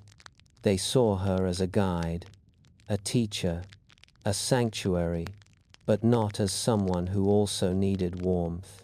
Sometimes Hera would walk alone along the riverbanks where she had grown up. The water mirrored her face, serene on the surface, unreadable beneath. She dipped her fingertips into the current and felt it pull gently, as if inviting her to let go of something unnamed. But she had nothing to let go of, only a hollow place within her chest that grew a little wider each year. Oceanus once asked her, "Why do you wander alone?" Hera only smiled. She did not know how to explain a loneliness that was not caused by abandonment, but by being different. Her calm was admired but not understood. Her patience was respected but never shared. Her quiet was comforting to others, but isolating to herself. She felt as though she were the steady rhythm, keeping the world from falling apart, but she wondered who would steady her if she faltered. The world saw her as balance incarnate, the silent axis around which things aligned. Yet Hera often felt like a musician keeping a symphony together while no one heard her own notes. She loved order, but inside she longed for someone who could meet her in that stillness, someone who would not be intimidated by the depth of her quiet, someone who would not mistake her calm for distance. She wished, secretly and without words, for a soul who could sit with her in silence and hear everything she did not say. And on some nights, when the winds softened and the rivers slowed their pace, Hera wondered something she could never speak aloud. I keep the world's rhythm steady, but who will keep mine? There came a time when Hera began to see herself with clearer eyes, not as others saw her, gentle, steady, composed, but as she truly was beneath that calm surface. It began when she watched the Titans gather in a burst of thunderous laughter. Their voices shook the mountains, wild and bright like sparks leaping from stone. They raced each other across valleys, tore up rocks for sport, and challenged the winds simply to hear them roar. Hera stood at a distance, her hands folded softly in front of her, observing their joy without feeling its pull. Their energy felt too sharp, too loud, too eager to spill beyond its boundaries. She admired them, but she did not belong among them. Even the younger gods moved with an abandon she could not mimic. They danced in swirling circles, chasing new sensations, hungry for adventure like flames seeking air. Some beckoned her to join them, hands reaching, voices bright as dawn. Hera smiled politely, but her feet never moved. She knew their rhythm was not hers. Their laughter skimmed the surface of life. Her thoughts sank deeper. It was in one of those moments, amid the noise of careless divinity, that Hera felt something shift inside her, a soft awareness, a quiet truth. She was different, not lesser, not greater, simply tuned to another kind of existence. She did not seek thrill, she sought meaning. She did not chase after excitement, she followed the pull of serenity. She did not crave noise, she cherished silence. So she slipped away from crowds, with the grace of a shadow leaving sunlight.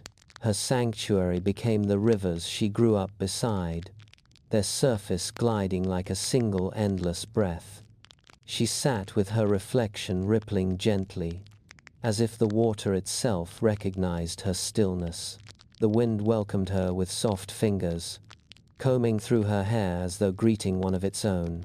Sometimes she traced her fingertips along the air, feeling the invisible balance between calm and motion. Sometimes she walked through fields at dusk, letting silence bloom around her like evening flowers, and often she lifted her gaze toward the moon round, quiet, ancient, and felt a kinship with its gentle glow. The moon did not burn, it did not shout, it illuminated softly, holding the world in a calm that never demanded recognition. Hera saw herself reflected in that celestial stillness. She realized she was not made for the loudness of titans or the recklessness of young gods. She was made for the spaces between storms, for the breath after chaos, for the quiet that gives meaning to sound. And, as she embraced this truth, Hera felt a peace settle into her bones, a peace that whispered she had finally found the rhythm that was truly hers. Though Hera carried herself with calm grace, the gods and spirits of the young world often found themselves drawn to her. Many sought her attention, hoping to catch even a flicker of her quiet gaze. Some admired her serenity, others her beauty, others still the gentle authority that followed her like soft light. But none of them ever reached her heart. Their words felt shallow, drifting across the surface of her mind, like leaves floating on still water.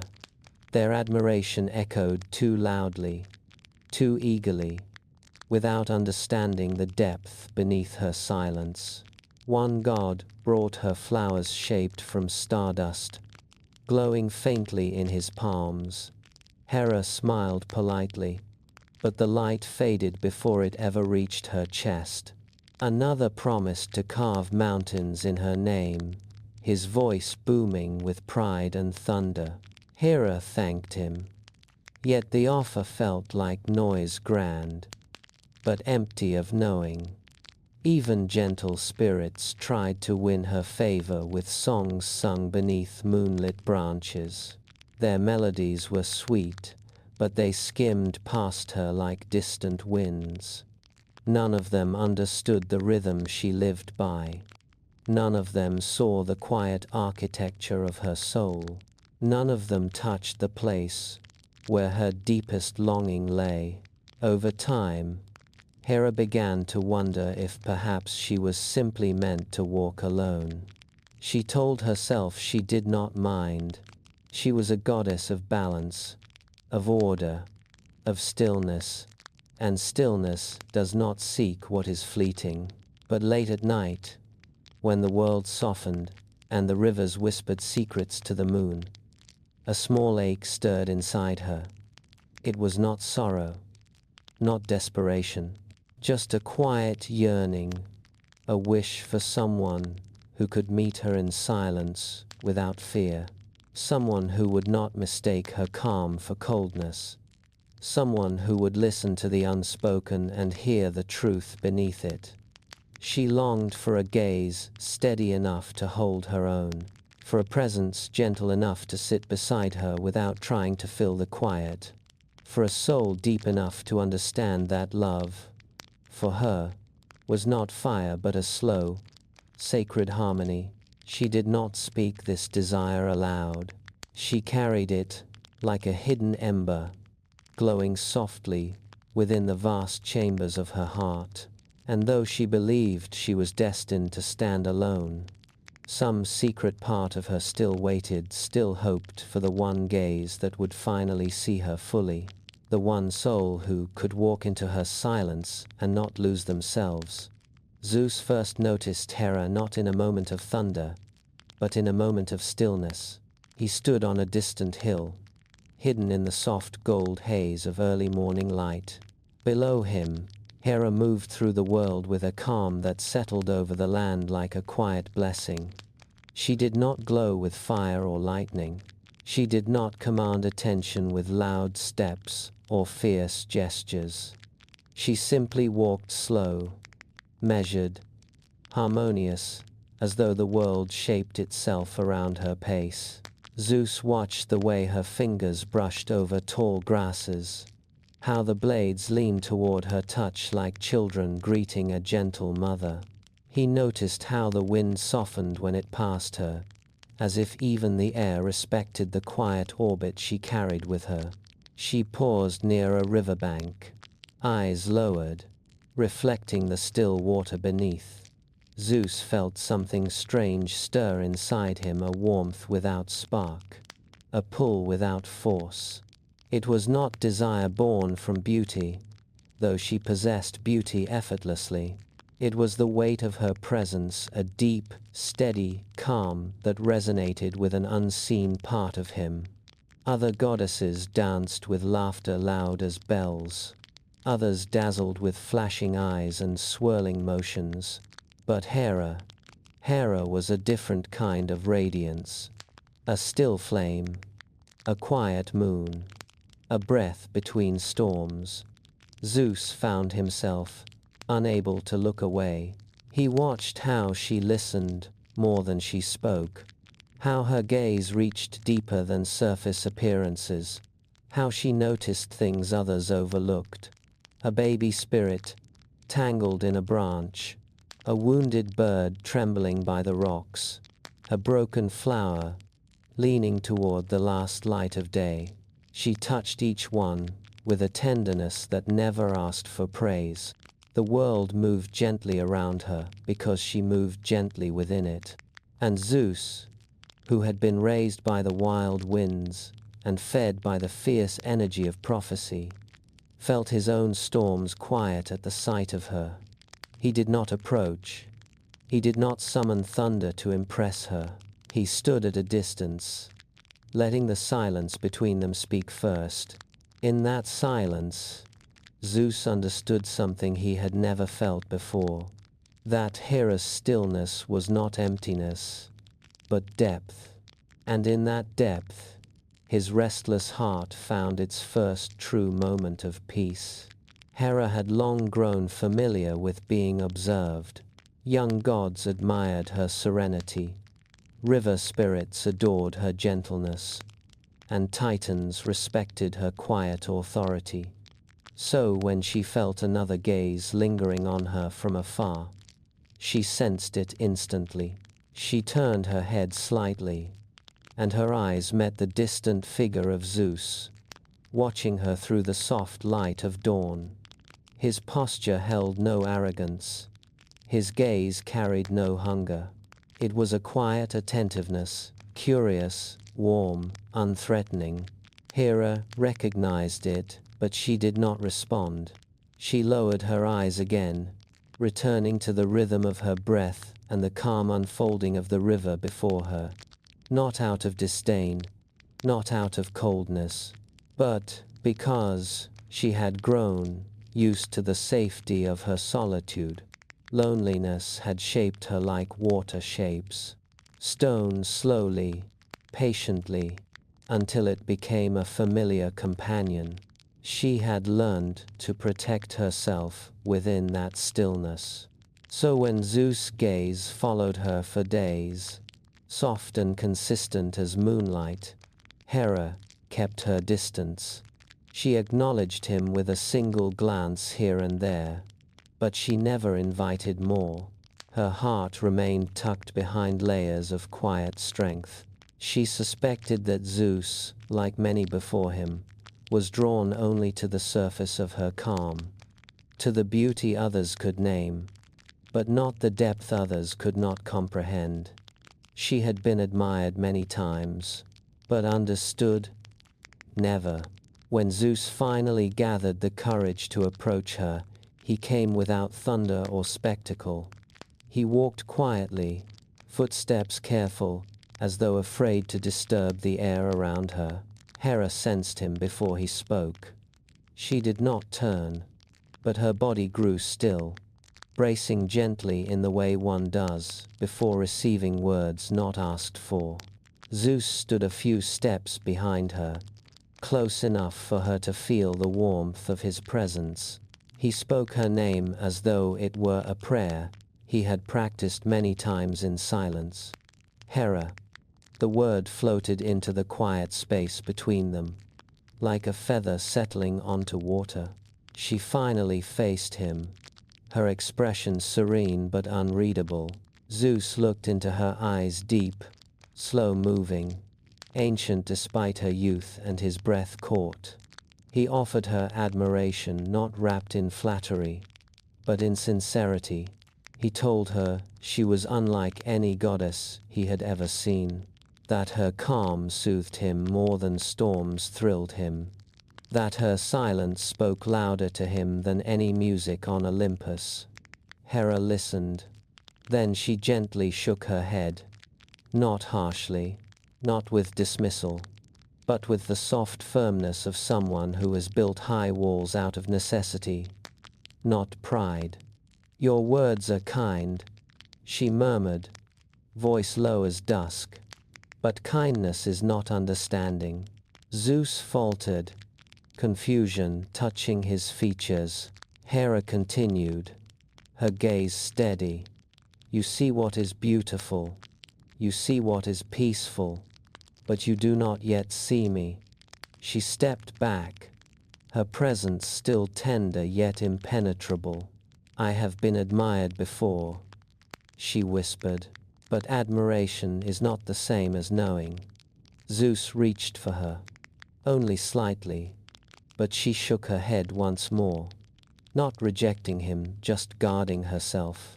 She left him standing there, the wind folding quietly around his disappointed breath. Hera walked away slowly, her footsteps soft yet resolute.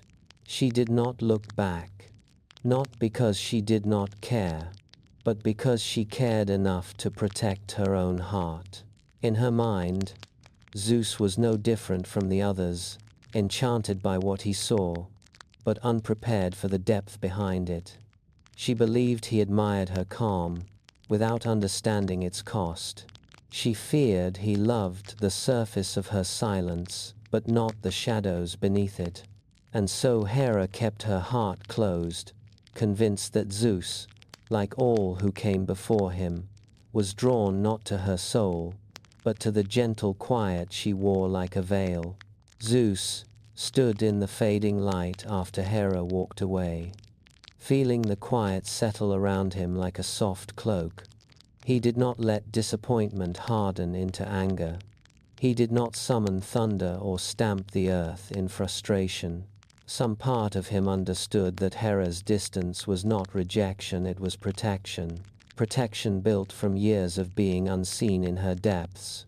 And Zeus, for all his storms, wanted to see her truly. So he let the wind cool his temper. He let silence guide him back into patience. He thought of Hera's eyes, deep as river shadows, steady as moonlit stone. He thought of the calm she carried, the kind of calm that softened the world without trying. He thought of how she listened more than she spoke, and how her presence made even his unruly heart quiet down. Zeus realized then that he could not win her with spectacle, not with lightning, not with power, not with dramatic declarations. Hera had seen too many gods blinded by their own strength. She did not need another. She needed gentleness, a gentleness rare among gods, rarer still among kings. Zeus sat beside a quiet stream, elbows resting on his knees, thinking of Hera's words. "You see beauty, but you do not yet see me." He whispered them to the water like a confession. He knew she was right. He had admired her serenity, but he had not yet entered the soft labyrinth of her silence. He wanted to show her his heart, not the heart the world feared, but the heart that longed for someone who could quiet him the way she did. So Zeus searched for a way to reach her without frightening her stillness, without stepping too loudly into the calm she guarded. He watched a small white dove land near him, its feathers trembling softly as it dipped its beak into the water. The bird was delicate, gentle, peaceful, everything Hera was. And then Zeus understood. If Hera's heart was a sanctuary, he must enter it, not as a king, but as something harmless, something that asked for nothing but warmth. He closed his eyes and let his divine form soften. His muscles dissolved into light. His stature shrank. His power folded inward like a flame cupped between gentle hands. And from that light, his body reshaped itself into feathers soft white, pure as drifting snow. Zeus became a dove, small, quiet, vulnerable, the opposite of everything the world believed him to be. He shook his tiny wings, surprised by the fragility of the form he had chosen. He felt the world differently now, not through thunder, but through trembling air and the faint thrum of his new heartbeat. He perched on a branch, thinking only of Hera. He did not want to impress her. He wanted to be near her in a way she could accept, in a way she could hold without fear.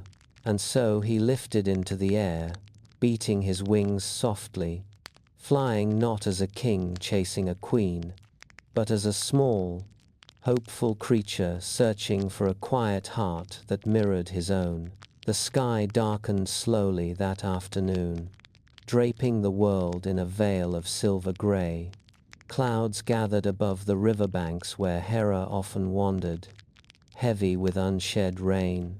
A chill breeze swept across the land, carrying the scent of storms, though no thunder followed it. Hera walked alone beneath the dimming light, letting the quiet settle into her bones.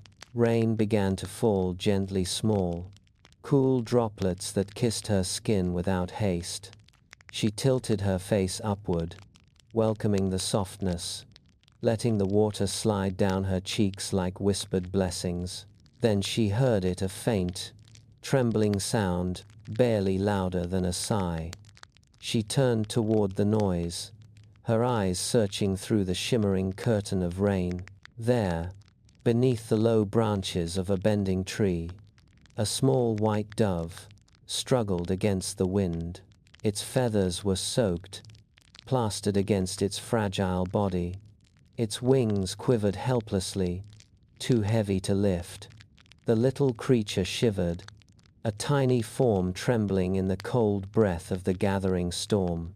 Hera's heart tightened, not with alarm, but with an old, familiar ache. The ache of seeing something vulnerable, something alone, something needing warmth. She moved toward the dove with slow, careful steps, afraid that sudden motion might frighten it further. The bird looked up at her, black eyes shining with a plea too soft for words. It did not try to flee. It simply trembled. Hera knelt beside it, her hair falling like a dark curtain around them, shielding the creature from the rain. She extended her hands, palms open, offering shelter without force. The dove hesitated, then leaned weakly toward her warmth. Hera gathered it gently, cradling the small body against her chest. She felt the shivers beneath her fingertips, tiny, desperate, fragile. Its heartbeat fluttered like a dying ember, struggling to stay alive. Hera pressed the bird closer, letting her body heat seep into its cold feathers. The rain fell harder now, pattering softly on her shoulders. But she did not move. She bent her head to whisper to the trembling little creature. "You're safe," she murmured, voice softer than the rain. "You're not alone." The dove's shaking slowly began to ease under her touch. Warmth spread from her palms into the creature's fragile frame, like sunlight returning after long night. And in that warmth, something inside Hera shifted, a subtle loosening, a quiet opening, as though a door she had kept sealed for years cracked open the smallest amount. She did not know why this fragile life stirred her so deeply. She did not know why holding it felt like holding a secret she had been waiting to understand. All she knew was that her heart, long guarded and still, opened a small, glowing space for the trembling creature in her arms. It was not love, not yet, but it was the beginning of tenderness, a tenderness she had never allowed herself to feel. As the rain softened into mist, Hera lifted the dove closer, letting it rest beneath her chin. The bird's tiny breath warmed her skin. For the first time in her long, quiet life, she felt something new unfurl within her chest, a delicate whisper of trust, a tiny spark of connection, a soft promise she did not yet understand. She held the little dove tightly, unaware that she was holding the heart of Zeus himself, unaware that this moment beneath the gentle rain was the beginning of everything. The rain faded into a soft silver mist, leaving the world wrapped in a quiet too delicate to disturb. Hera still held the little dove against her chest, feeling its fragile heartbeat steady beneath her palms. The bird no longer trembled, its feathers warmed under her touch, fluffing gently as its small body relaxed into her embrace. Hera smiled softly, unaware that the warmth blooming in her chest was not merely compassion, but the beginning of something deeper. Then, without warning, the dove stirred not in fear, not in struggle, but as though waking from a dream. It lifted its tiny head and looked at her with eyes far too knowing for a creature so small. Hera froze, sensing a shift in the air around them. The mist hushed. The wind paused. Even the ripples on the river stilled as though waiting for a truth to unfold. The dove's body began to glow a faint, soft radiance, blooming from its feathers, like dawn breaking behind a thin veil. Hera gasped, but did not let go. She held the bird firmly yet gently, her instinct not to flee but to understand. Light spilled from the dove's form, not blinding, not fierce, but warm and golden, spreading like a sunrise inside a quiet room. Feathers dissolved into shimmering motes. Soft wings expanded into human shoulders.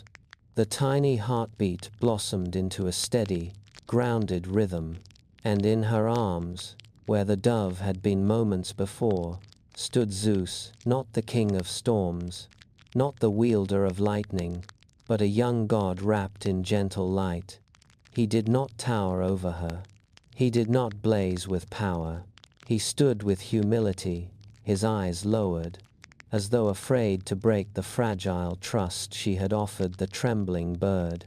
When he finally lifted his gaze, Hera saw not thunder, but dawn's soft, warm, patient eyes filled with a quiet longing, steady and sincere. He did not command her attention. He simply offered it. "Hera," he whispered, voice barely louder than the fading rain, "I did not come to impress you." His words trembled with truth, not power. "I have searched for someone who carries the stillness I cannot find in myself. I have searched for quiet." His gaze deepened, gentle as a morning sky. "And I found it in you." The world around them held its breath, waiting for her response.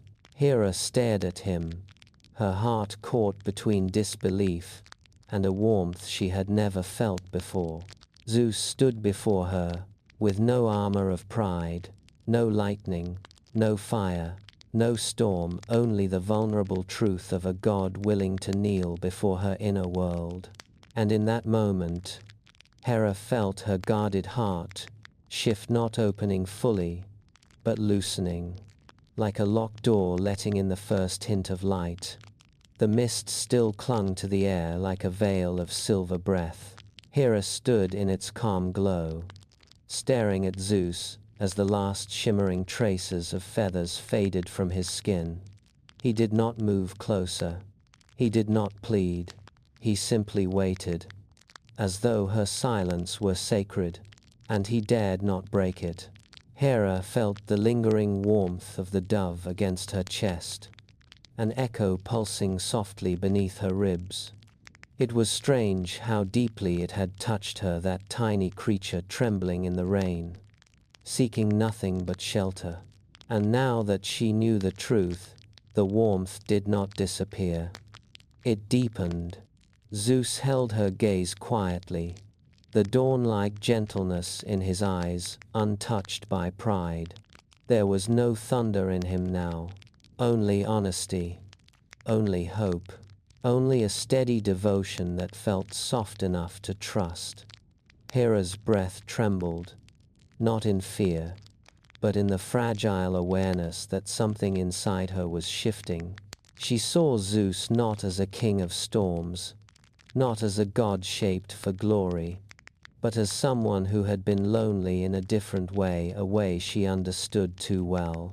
She realized he had looked at her the way one looks at a calm shore after weathering many unseen storms, and she understood that his gaze carried not admiration, but recognition. Hera lowered her eyes, feeling the quiet bloom of a truth she had long denied herself. Someone had finally seen her, not her beauty, not her silence, but her depth. Zeus stepped forward only one small pace, slow enough for her to retreat if she wished. She didn't move.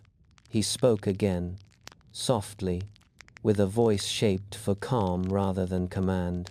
"I do not ask for thunder," he said. "I do not ask for fire. I ask only to stand beside your quiet." The words were simple, but they carried the weight of a vow. Hera lifted her gaze to meet his. This time, she did not guard herself. She looked into his eyes fully, letting him see the solitude she had kept hidden for so long. Zeus did not flinch from it.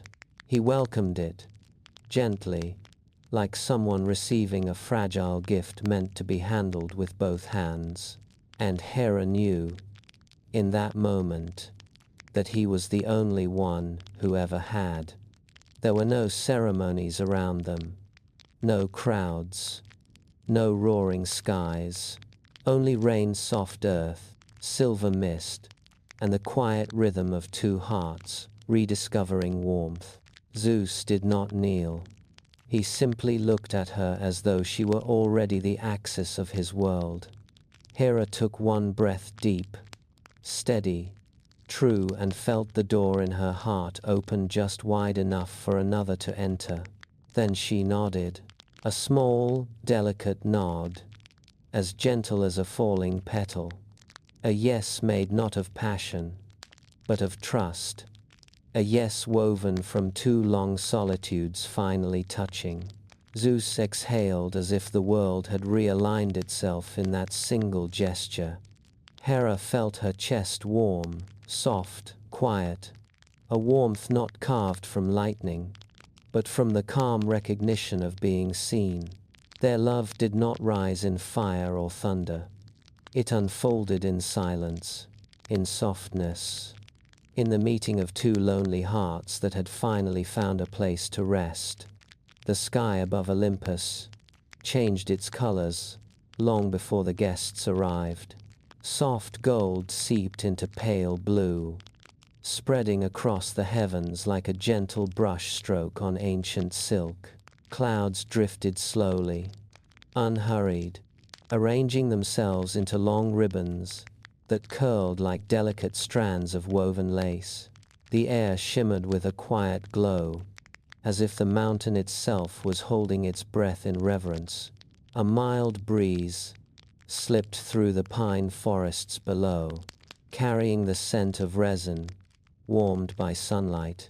It mixed with the fragrance of wild flowers blooming stubbornly along the rocky slopes, small bursts of color clinging to stone with quiet pride. The wind moved with intention that day, not rushing, but guiding the aromas upward, toward the sacred peak. Olympus responded with a soft hum, a vibration beneath the ground that felt like the mountain tuning its ancient heartbeat to welcome a new harmony.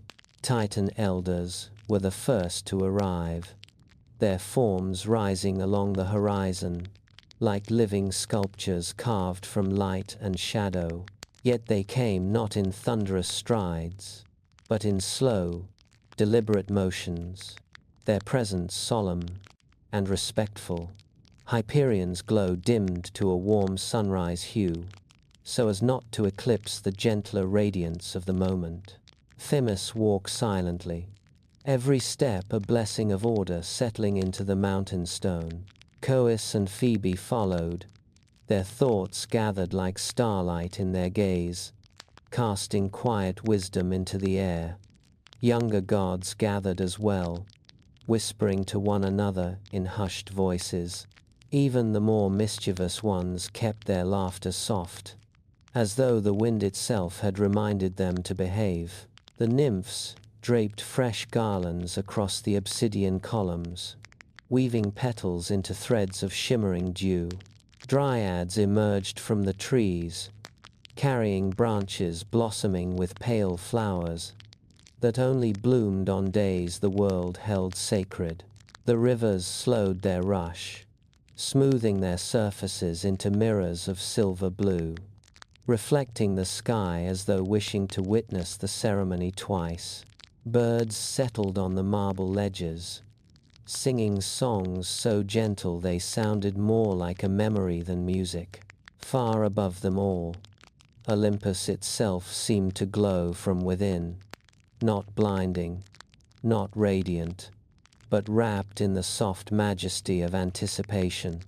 There was no chaos, no thunder, no roaring celebration, only the serene, ancient quiet of a world preparing for something holy.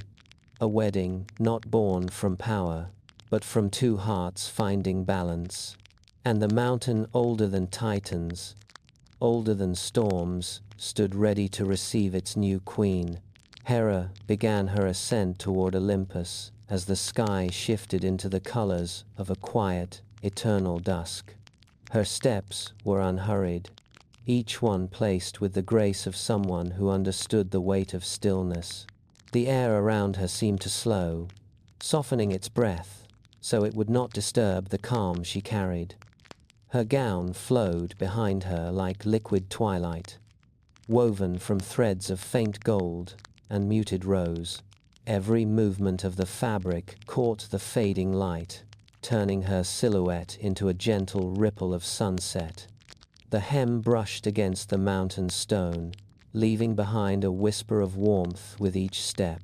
The breeze drifted around her, lifting strands of her hair as though painting strokes on a canvas made of sky. A faint glow clung to her skin, not from power, but from the serenity she had cultivated all her life.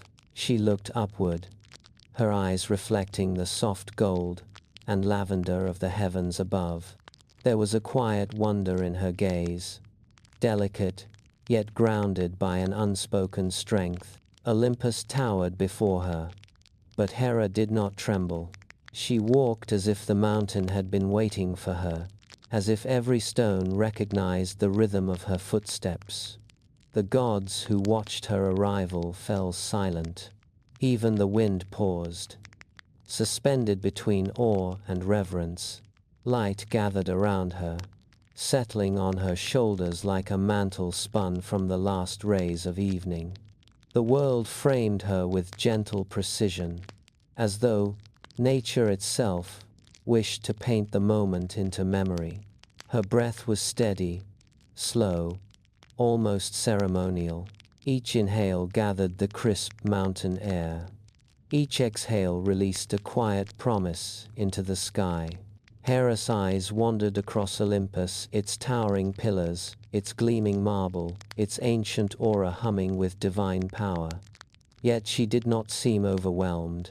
Instead, her gaze softened with recognition, as if she were meeting a place she had always belonged to but had never touched until now. There was pride in her posture, a proudness not born of vanity, but of stepping into a destiny shaped by patience and quiet strength. A small tremor of emotion flickered through her chest, not fear, not doubt, but a gentle flutter of something new, hope, belonging. She continued walking, her figure framed by the shifting colors of dusk and the distant glow of celestial torches. In that moment, Hera did not simply climb Olympus. She entered it, filled it, completed it, like a goddess stepping seamlessly into the painting the world had been waiting to finish. The ceremony began in a quiet that felt older than Olympus itself. No thunder rolled across the sky. No lightning split the heavens. The air held only a soft, reverent stillness, as if the world understood that this moment required gentleness. Zeus stood waiting at the center of the marble courtyard, the misty light casting a pale glow across his shoulders. He did not wear the storm around him. He wore calm. Hera approached, her steps steady, her gaze serene, the dusk-colored folds of her gown whispering against the stone. When she reached him, the world seemed to exhale. The Titans stepped forward to bear witness, their presence solemn but tender. Hyperion lifted his face to the sky, and his light brightened not harshly, not blindingly, but with the warm glow of a newborn sunrise. It washed over Hera and Zeus, like a blessing made of dawn. Themis placed her hand upon the earth, her touch spreading a soft golden pulse through the ground. The stone beneath their feet steadied, humming with balance, anchoring the union in quiet order. Oceanus raised his hand toward the distant rivers, and the waters responded instantly. They went still perfectly, beautifully still, mirroring the sky, as if to say that peace could exist without a single ripple. No words were spoken. The blessings were born in light, in earth, in water, in silence. Zeus and Hera faced each other, the quiet between them full but unstrained. There was no grand vow, no elaborate recitation of promises. Their eyes met, and that was enough. In that gaze, Zeus offered steadiness instead of thunder. In that gaze, Hera offered depth instead of distance. His breath softened, her heartbeat slowed. The world around them faded into a gentle blur, leaving only the two of them standing in the center of a calm too sacred to disturb. Zeus lifted his hand slowly, giving Hera every moment to pull away if she wished. She did not. She placed her hand in his, their fingers meeting like two currents, quietly choosing to flow together. Light gathered around them, not sharp, not blazing, but soft as the last glow of sunset settling onto the mountain. No fire erupted. No heavens shook. The union was sealed in silence. A silence that felt like a prayer. A silence that felt like balance. A silence that felt like two lonely hearts, finally finding a place where they no longer needed to be alone. And Olympus, vast and ancient, bowed its quiet head in blessing. When the ceremony reached its quiet peak, the air on Olympus shifted in a way too subtle for thunder, yet too profound for mortals to miss. A soft glow circled the courtyard, rising like mist touched by hidden moonlight. In the center of that glow stood Hera, calm as a lake at dawn. There was no proclamation, no roar of triumph, no surge of power, demanding acknowledgement. The moment unfolded like a feather falling through still air, gentle, inevitable, beautifully unforced. A crown, shaped from the faint gold of morning light, appeared above her head, its form delicate as woven sunlight, its edges soft, like the first breath of a new day. It settled onto her brow with the weight of a whisper, not heavy, not overwhelming, almost weightless, as though it had been waiting for her all along. The world reacted before Hera did. Winds softened, their wildness bowing into a calm breeze. Mountains stilled, their ancient tremors quieting in reverence. The sky deepened in color, as though dusk itself was holding her in its arms. Rivers far below shimmered like polished silver, mirroring the gentle shift in the balance of all things. The land around Olympus exhaled a long, slow breath, as if something within it finally eased. Hera stood very still, letting the new harmony settle into her bones. She felt no surge of dominance, no intoxicating rush of authority, only alignment, soft, natural, peaceful. Her chest filled with a warmth that did not rise like fire, but spread like quiet sunshine across stone. Her heartbeat steadied, slow and sure, matching the rhythm of the mountain beneath her feet. She lifted her eyes to the sky, not in triumph, but in gentle acceptance. The world around her did not tremble. It balanced. It softened. It shaped itself around her presence, as if recognizing the calm it had long been missing. Hera breathed in. The air tasted clearer, lighter, almost sweet. She felt the crown not as a symbol of rule, but as confirmation that her quiet strength, her patience, her depth, had finally found the place where they belonged. She was not overwhelmed. She was not afraid. She felt right, steady, aligned, as though every river, wind, and star had agreed silently that she was the harmony the world needed. And in that still, sacred moment, Hera became queen not by power, not by force, but by the gentle inevitability of balance choosing its true center. In the days following the ceremony, a warm, calm settled over Olympus like a soft cloak. The marble halls glowed with gentle light, not from torches or fire, but from a quiet sense of harmony that seemed to radiate from Hera herself. Every morning, she woke with the unfamiliar but comforting feeling of being seen, not admired from afar, not respected out of duty, but truly seen. Zeus stayed close to her, not as a king guarding a throne, but as a companion walking beside her. He did not storm away to chase lightning or wander alone into the clouds. He remained present, soft, attentive, learning her rhythms the way one learns a beloved melody. When she spoke, he listened fully. When she was silent, he did not fill the space with noise. His gentleness was not a performance, but a quiet truth that revealed itself day by day. And Hera, who had spent so long wrapped in solitude, felt something inside her settle. Olympus itself brightened under her presence. Its sprawling halls no longer echoed with restless energy. Its gardens grew more vibrant, as though grateful for her soft stewardship.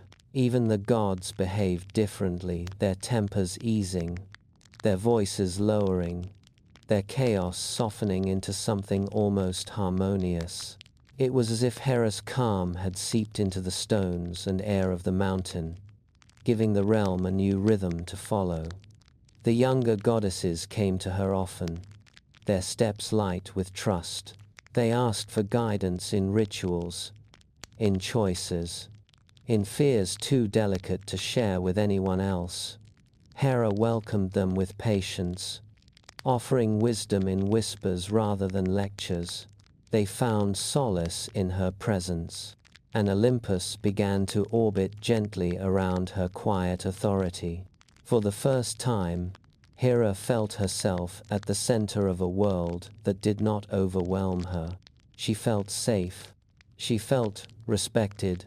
She felt understood, perhaps not perfectly, but enough to breathe freely. At night, she would stand on the balcony, overlooking the vast world below, the cool wind brushing her cheeks like a familiar friend. Zeus would join her sometimes, not speaking, simply sharing the silence she loved. And in those moments, Hera would close her eyes and let a single thought blossom softly in her chest. At last, I have found a place that feels like mine. And for those first gentle days, Olympus truly was. As days folded softly into one another, Hera began to feel a quiet certainty blossoming inside her. It was not sudden. It was not loud. It was a slow unfurling, like the first light of dawn spreading across a still horizon. For the first time in her long existence, she believed, truly believed, that she belonged somewhere. She believed in Zeus, not in his lightning, not in his power, but in the gentleness he showed her when no one was watching, in the way he softened his voice when he spoke her name, in the way he stood beside her without needing to lead or overshadow. She trusted that softness.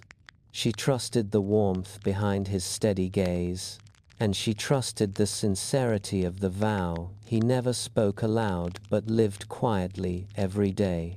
She also believed in her role on Olympus. She felt the realm moving into harmony around her, as though the very stones understood her rhythm and adjusted their pulse to match. She walked through the halls with a calm confidence, knowing that her presence brought balance rather than burden. She saw young gods look to her for guidance, older ones bow their heads in respect, and the threads of the world weave themselves more evenly beneath her influence. Hera felt, finally, like a piece of creation that had found its rightful place in the pattern, and she believed in the family she and Zeus would one day build. She imagined children running through gardens of Olympus, carrying both thunder and serenity in their veins. She pictured a home shaped not by grandeur, but by warmth, by shared breaths, by quiet moments beside moonlit windows. The vision filled her with a tenderness she had never known, a promise of futures gentle and bright. Whenever she stood beside Zeus, she felt a small flower bloom within her chest, petal by petal, soft and hopeful. It was the feeling of being understood, of being held without being confined, of being loved without being consumed. Her heart, once a guarded chamber, now opened like a window catching the first breath of morning air. Light drifted in, warmth followed, and Hera breathed out a soft truth she had carried silently her entire life. I am finally where I am meant to be. And for that moment in time she truly was.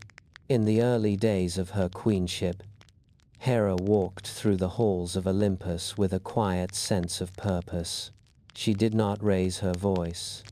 She did not command with force. Yet order followed her footsteps the way shadows follow light. The young goddesses gathered around her, uncertain and eager, their eyes bright with curiosity. They were powerful, radiant, unshaped like flames waiting for a hearth to give them direction. Hera taught them gently, guiding their energies into harmony instead of chaos. She created the first rules of conduct, simple yet profound, built upon respect and clarity. Every word you speak has weight, she told them softly. Every promise is a thread in the fabric of the world. She taught them that strength was not in loudness, but in consistency. That beauty meant little without wisdom. That divine power needed discipline to become meaningful. And from her teachings, the young goddesses found their footing.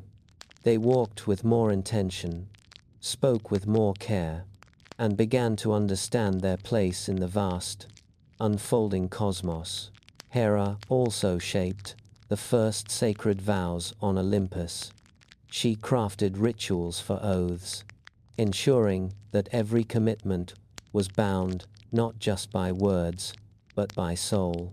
She believed deeply that loyalty held the world steady, and so she rooted that belief into the stones of Olympus itself.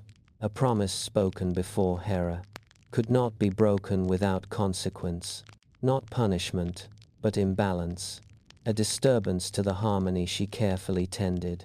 Then came the creation of her first ritual, the ceremony of true bonds.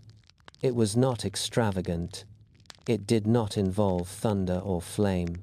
It was built from silence, candle light, and the steady joining of two hands. Hera stood witness to these unions, offering blessings that felt like warm dawn touching cool water. From her gentle design, the idea of sacred marriage was born a vow not of ownership, but of partnership, balance, and steady devotion. Olympus had seen power before Hera. It had seen battles, storms, and endless creation. But it had never known order, never known structure, never known the kind of quiet foundation that allowed the world to breathe evenly. With every rule she shaped, every ritual she crafted, every vow she sanctified, Hera wove the first threads of stability into the fabric of divine life. She did not rule through fear, she ruled through alignment. And Olympus, vast and gleaming, slowly began to turn on the axis she provided. In the quiet corners of the world, where mortal fires burned low and dreams drifted softly through the night, Hera's presence was felt before it was seen. She walked gently among women, her footsteps silent as moonlight on woven straw. Every birth, every breath of new life, stirred a tenderness within her deeper than any storm or throne. When a child entered the world, Hera was there not in grandeur, not in blinding light, but in the soft warmth that touched the air around the mother. She blessed each newborn with a whisper of protection, a thread of calm woven into their first cry. To Hera, birth was not a moment of chaos. It was a sacred unfolding, a small, trembling miracle offered to the world, and she honored it with the quiet reverence it deserved. When labor pains twisted a woman's body in the dark hours before dawn, Hera appeared like a small, steady flame. Her presence soothed the trembling, her touch eased the fear. She knelt beside the mothers, holding their hands with a gentleness that made even the sharpest pain soften. No plea went unheard, no tear went unnoticed. She listened to the whispered hopes, the fragile confessions, the fear of loss tucked between breaths, and in her silence the suffering eased. Hera bore no weapon, yet she protected these women more fiercely than any warrior could. She shielded them not with power, but with empathy, that deep, ancient kind that bends itself around another's pain without breaking. In the early mornings, when the first light touched the earth, Hera often lingered to watch mothers cradle their newborns.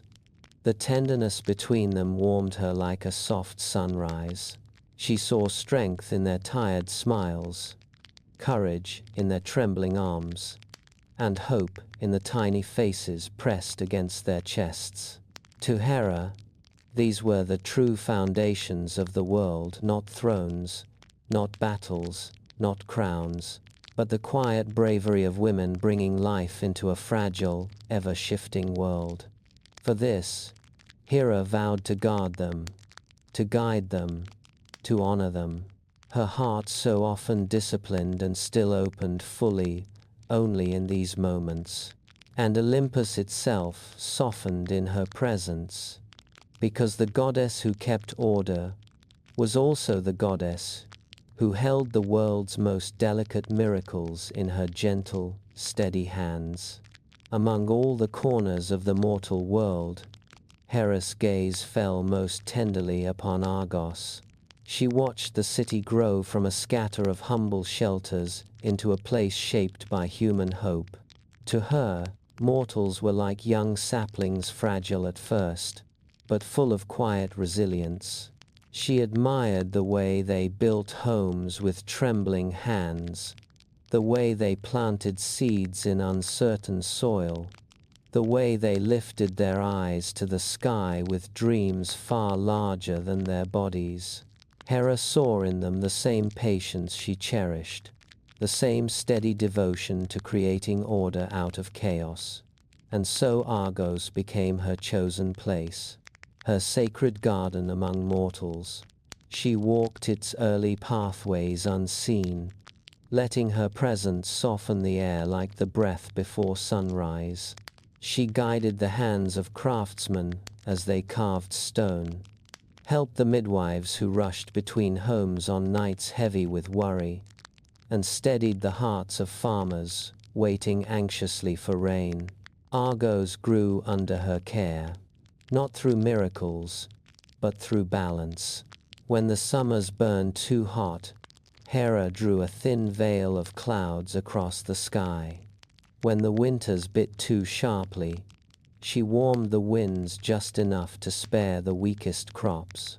When the fields thirsted, she sent rain, not in storms, but in gentle showers that kissed the earth without drowning it. And when the mountains grew restless, she pressed her palm to the soil, quieting the tremors with the calm that lived in her bones. The people of Argos began to feel her presence, even without seeing her. They sensed the soft order in their days, the predictability of seasons, the blessing of stability in a world often ruled by caprice. To Hera, Argos was more than a city. It was a child born not of her body, but of her devotion. She watched its people gather around hearths in the evenings, sharing bread, stories, and hopes that rose with the smoke into the sky. Their simple joys warmed her more deeply than golden halls or grand altars ever could. In Argos, Hera saw the beautiful possibility of civilization, a world shaped not by strength, but by patience, consistency, and care. And under her protection, the city thrived like a beloved tree growing toward the sun, its leaves whispering gratitude with every breeze that passed. In the early days of Olympus, the young gods shimmered with a restless energy that rolled across the sky like untamed wind. They sparred for sport, raced the clouds, bent flames for amusement, and shaped storms out of pure impulse. Their potential was vast, their brilliance undeniable, but their tempers and curiosities burned too wildly for a world still learning how to breathe. Zeus could command thunder. He could split mountains with a gesture, but even he could not keep pace with the chaos woven into youthful divinity. Hera could, not with strength, not with force, but with presence. She moved through Olympus like a steady current, her calm shaping the air around her before she spoke a single word. When two young gods clashed over pride, Hera stepped between them, and the fire in their eyes dimmed as though soothed by an invisible hand. She observed the mischief in Hermes' grin, the rising spark in Apollo's temper, the restless curiosity in Artemis' stride. She corrected gently, never humiliating, never scolding without reason. Her guidance came in quiet gestures, a hand on a shoulder, a word offered at just the right moment, a gaze that reminded even the most impulsive god of their better self. Her voice did not echo. It settled. It grounded. It turned turmoil into direction. The young gods began to seek her not out of fear, but because her calm felt like a home they didn't know they needed. She became the axis around which their unruly energies aligned, the one who kept tempests from spilling over, the one who held harmony steady when youthful spirits pushed too hard against its edges. Even Zeus watched her with quiet admiration, realizing that while he ruled the sky, Hera ruled its rhythm. She was the balance that softened his storms, the steadiness that anchored Olympus when divine tempers flared. Under her watch, the mountain learned equilibrium. Its halls grew less chaotic, its days less unpredictable, its gods less volatile. Hera's presence threaded through Olympus like the calm center of a spinning wheel, holding everything together without ever announcing its importance. She was not the loudest force. She was not the brightest flame. She was the constant, the quiet stabilizer in a world built on power. And because of her, Olympus did not merely stand. It thrived. Hera did not stand at the center of Olympus because she demanded it. She stood there because the mountain itself seemed to turn toward her. Her presence settled into the marble halls like a soft, rhythmic pulse. Not loud, not forceful, but steady, the kind of steadiness that made the world breathe more evenly. She was not the god who laughed the loudest, not the one who wielded the most brilliant light, not the one whose power shook the sky. Yet everything felt more right when she was near. The torches burned steadier. The wind softened its sharp edges. The marble pillars seemed to stand a little straighter, as though aligning themselves with her quiet equilibrium. Gods who passed her lowered their voices instinctively, not out of fear, but because her calm invited gentleness. Even the most volatile tempers bent in small ways under her influence. A softened tone, a cooled anger, a hesitation before acting recklessly. Hera noticed every shift, but she never called attention to it. She had no desire for praise. She only wanted harmony, and harmony followed her the way shadows follow flame. When she walked into a room, the energy settled, like ripples smoothing on a lake touched by moonlight. When she sat among the gods, conversations slowed and became thoughtful. Her presence was a reminder that stillness had power, a different kind, a deeper kind. Zeus often looked to her not for permission, but for grounding, as though her calm anchored even his storms. The young goddesses hovered near her like small birds seeking a warm perch. The older gods trusted her judgment more than they admitted. She became, without intention, the quiet center around which Olympus found its rhythm, not its crown, not its flame, its heart, a heart that beats slowly, steadily, with a patience that shaped the world more profoundly than thunder ever could. Hera breathed, and Olympus breathed with her. She stayed still, and the mountain steadied itself around her. She existed soft, balanced, resolute, and the realm aligned itself, as though grateful for her quiet gravity. In a world of storms and brilliant light, Hera was the gentle pulse that kept everything from unraveling, the heart of Olympus, the breath that held chaos back, the quiet that made divinity whole. In the quiet hours before dawn, Hera often stood on the highest balcony of Olympus, watching the first light gather on the horizon like a soft, unfolding breath. She felt the mountain beneath her, steady and ancient, and for the first time in her long existence, she understood her place within it. Her life's meaning did not lie in battles. She was not forged for war. Her hands were meant for gentleness, not destruction. Her purpose was not to conquer or to dominate. Power held no glory for her unless it brought harmony. She realized she was not the goddess of victory. She was the goddess of continuity, of rhythm, of quiet foundations that kept the world from trembling too far in either direction. She did not need a crown to matter. She did not need thunder to be heard. Her strength was in the soft, unbroken lines she wove through the fabric of existence. She kept promises sacred. She kept tempers in check. She kept families whole and prayers answered. And slowly, she realized this was not a lesser calling, it was one of the most essential. Olympus might rise on the shoulders of power, but it survived on the shoulders of order. And Hera was order.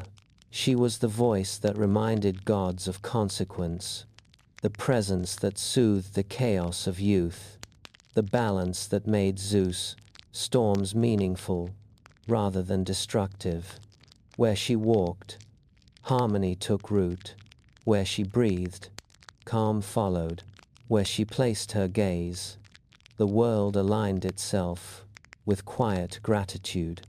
She saw it in the way the halls stilled when she entered, in the way the young gods straightened when she spoke, in the way mortals built temples not out of fear, but out of longing for stability. Olympus began to depend on her, not with desperation, but with trust, the kind of trust given only to someone who never falters. And one morning, as sunlight touched her face like a gentle revelation, Hera understood. Her life was not about glory, not about might, not about loud, dazzling power. It was about the thread she held, the one that kept the world from unraveling. She was balance. She was breath. She was the quiet center that kept everything whole. And even Olympus, radiant and eternal, needed her more than it ever needed a storm. At first, the change was so soft that Hera almost missed it. There was no announcement, no storm to mark a shift, no whispered warning from the winds. Zeus simply began to slip away. One evening, he stood beside her on the balcony, watching the sun fold itself into the horizon. The next, he was gone before the sky even dimmed. Hera waited, thinking he had been called away by some wandering cloud or restless spirit. But the silence remained, and in that silence, something subtle shifted. His footsteps, once familiar and steady through the marble halls, became less frequent, then lighter, then distant, then strange. Hera found herself pausing when she heard a sound that used to be his stride, only to realize it was the echo of another god passing by. The space beside her, the space he used to fill without question, felt suddenly too wide, too cool, too empty. She did not panic. She did not cry out. This was Hera, the keeper of order, the guardian of calm. But a quiet ache formed in her chest, gentle at first, like the small crack that appears on stone long before anyone sees it widen. She continued her days with grace, walking through Olympus with the same steady composure she always carried. Yet she noticed the small things. The way Zeus no longer joined her for the quiet meals at dusk. The way he did not turn when she spoke from across the hall. The way the air around him felt different, as if a part of him was already somewhere else. There were no storms in his absence, no sharp words, no visible anger, just a growing distance that wrapped itself around her like a thin, cold mist. Hera did not confront him. She believed in patience, in balance, in letting truth reveal itself without force. But each night, as she stood alone on the balcony where they once shared the same breath of wind, she felt the first quiet fracture appear beneath the surface of her heart. Small, almost invisible, but real. A sign that something sacred was shifting, not shattered, not broken, just beginning to drift, the way mountains slowly move beneath the earth, silent, inevitable, and felt only by those who stand closest. Each night, Hera returned to the balcony of clouds where she and Zeus once stood side by side. The marble beneath her feet carried the memory of their shared footsteps, but now only her own echoed softly through the quiet. She sat on the edge of the balustrade, letting her gown spill around her like a pool of dusk-colored silk. Below, the world stretched out in a shimmering tapestry of rivers, forests, and distant, mortal fires. It was a view she once watched with warm companionship. Now, it felt like a vast reminder of absence. The wind rose gently, brushing against her cheek with a tenderness that used to feel like Zeus' presence. Tonight, it felt different, like a faded memory reaching out, not a living companion standing beside her. She closed her eyes, breathing slowly, trying to steady her chest the way she once did when the world leaned on her for balance. Inhale, exhale, calm, order. But even her disciplined breaths trembled ever so slightly. She tried to keep the rhythm she had always relied on, the pace she taught others, slow, measured, unwavering. Yet something inside her fluttered with uneven wings. The air felt colder without his warmth, sharing the space. The silence felt heavier without his breath mingling with hers. She rested her hands on the cloudy rail, feeling the moisture gather beneath her palms like dew forming on lonely stone. The stars overhead glittered with indifferent beauty, their distant light offering no comfort, only a reminder of how small even a goddess could feel. The world continued below her, alive and moving, unaware of the small emptiness expanding gently inside Olympus' queen. Hera opened her eyes, and the night sky blurred slightly at the edges, not from tears, but from the quiet strain of holding herself together. She looked to the spot where Zeus once stood, where his presence used to anchor her like a steady flame in the cool evening air. Now the wind passed through that space unchallenged, a space she could not help but glance at, again and again, as though expecting him to suddenly appear. But he did not, and the emptiness, once small, began to widen. Not violently, not suddenly, but slowly, the way a single drop of water sinks into stone, creating a hollow over time, too gentle to notice at first, yet impossible to ignore forever.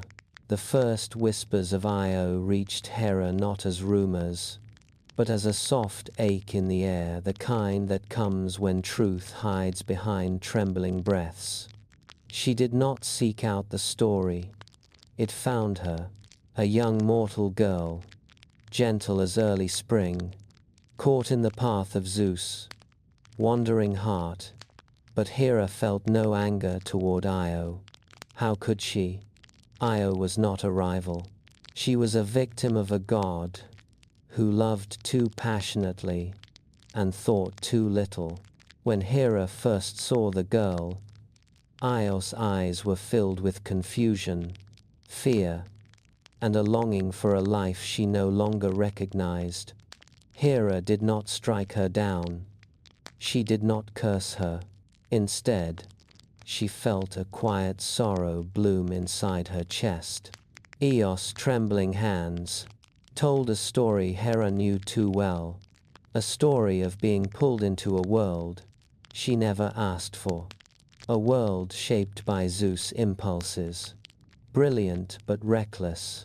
Hera approached Io like a mother approaching a frightened child, her steps slow, her voice soft, her presence gentle enough not to deepen the girl's fear. Io flinched at first, expecting wrath, punishment, a divine storm to fall upon her fragile shoulders. But Hera only looked at her with steady, sad eyes filled not with jealousy, but with understanding. For Io, unknowingly, reflected Hera's own loneliness. Her confusion mirrored the cracks widening in Hera's marriage. Her trembling heart echoed the ache Hera kept hidden beneath layers of composure. Io was not her enemy. She was her mirror, a living reminder of the spaces Zeus left behind, of the tenderness he offered freely to others while letting it fade in their own shared halls. Hera reached out, lightly touching Ios' cheek, not to claim her, not to judge her, but to reassure her. "It is not your fault," she whispered, a truth Io had never expected to hear. And in that moment, Hera felt the full weight of her own quiet suffering. Not rage, not vengeance, just the deep, slow pain of being unseen by the one she had once trusted. Io fled soon after, not from Hera, but from the world that had hurt them both. And Hera watched her go, thinking how strange it was that a mortal girl could carry the same hollow ache as a queen of Olympus. Hera first heard of Heracles not through prophecy or divine announcement, but through a quiet tremor in the wind, a whisper carrying the heartbeat of a newborn child.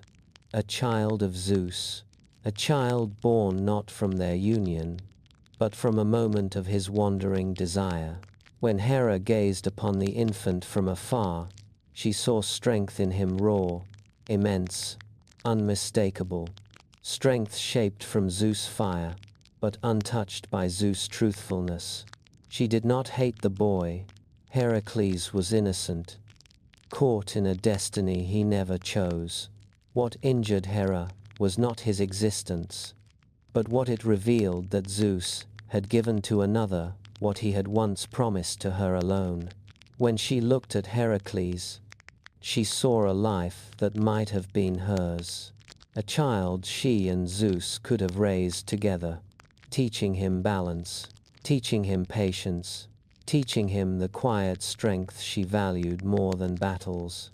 Instead, she watched from a distance as Heracles grew, guided by a world that celebrated might and overlooked gentleness.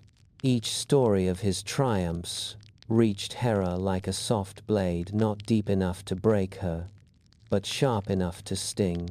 Every roaring victory he achieved, every monster he defeated, every cheer sung in his name whispered the same painful truth to her. That could have been our child. That could have been our shared legacy. That could have been a bond built from love, not betrayal. She felt a tightness in her chest each time his name was spoken. Not anger, not vengeance, just the ache of being replaced in a dream she once held tenderly. Hera struggled in silence, caught between her compassion for a boy who carried no blame and her sorrow toward the man whose choices carved wounds inside her. Sometimes, she found herself praying softly for Heracles' safety, even as the world assumed she despised him. Sometimes, she watched him from afar with the reluctant affection of someone who sees fragments of the person they once loved within another soul. And in those moments, Hera understood something painful and profound. Her wound was not Heracles. Her wound was Zeus' inability to keep his heart steady. Her wound was the loneliness tucked beneath her crown. Her wound was the quiet knowledge that the child of her deepest hopes had never been born. Hephaestus came into Hera's life wrapped not in celebration, but in silence. His birth carried a weight that mythology would twist for centuries. A story retold with cruelty, with accusation, with misunderstanding. But the truth was gentler and sadder. Hera had longed for a child of her own, a child born from her heart, not from Zeus' wandering affections. When Hephaestus arrived, fragile and imperfect by divine standards, Hera felt a deep ache bloom inside her. Not rejection, but fear. Fear that Olympus would judge him. Fear that Zeus would see him as a flaw. Fear that the world, so obsessed with beauty and perfection, would never understand him. She held her son close in the first moments of his life, feeling the trembling of a spirit too tender for the world he had entered. Hephaestus looked at her with eyes full of an ancient sadness, as if he somehow knew he was already a story that others would twist. Hera kissed his forehead gently, whispering a promise she kept hidden inside her heart. "You are mine, and you are enough." But Olympus was loud, merciless, and eager to speak over a mother's truth. Rumors spread like wildfire that Hera was ashamed, that she cast him away, that she punished him for his form.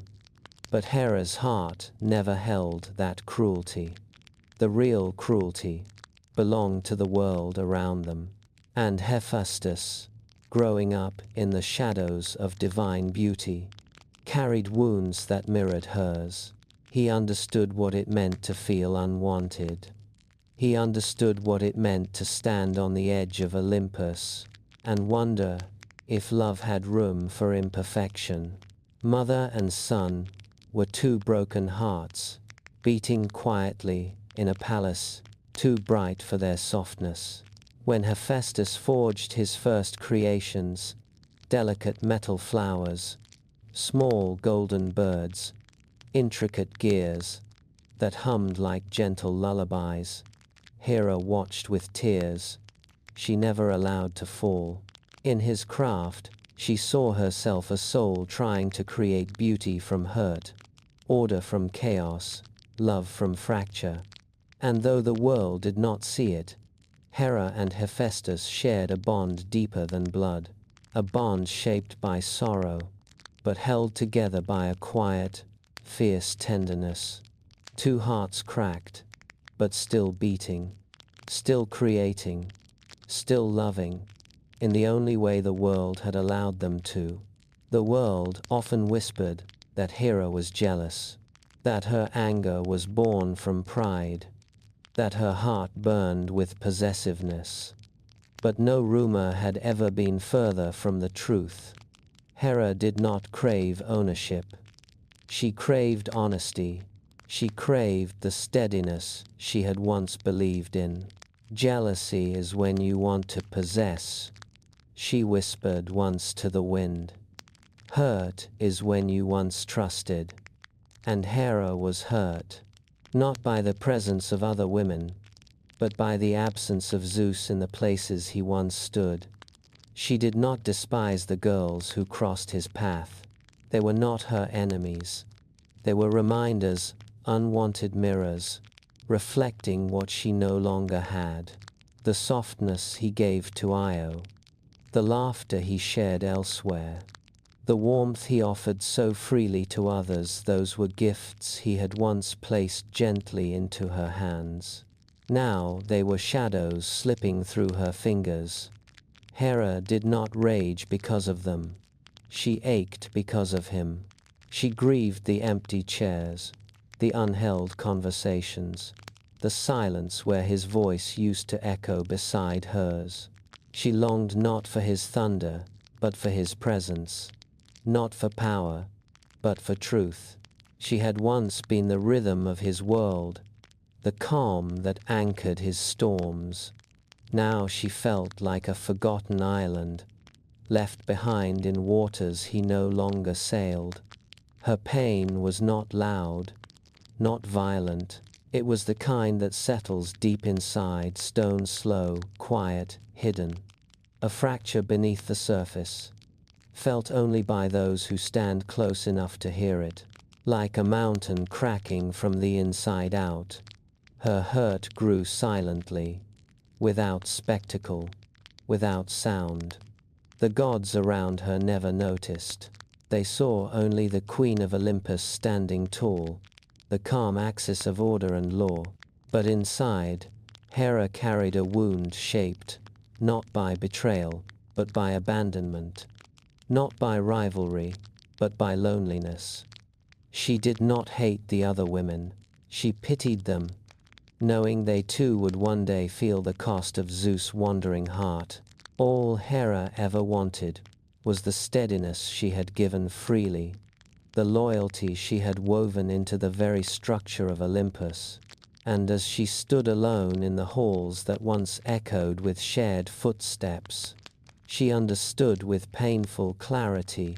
She had never been jealous. She had been broken.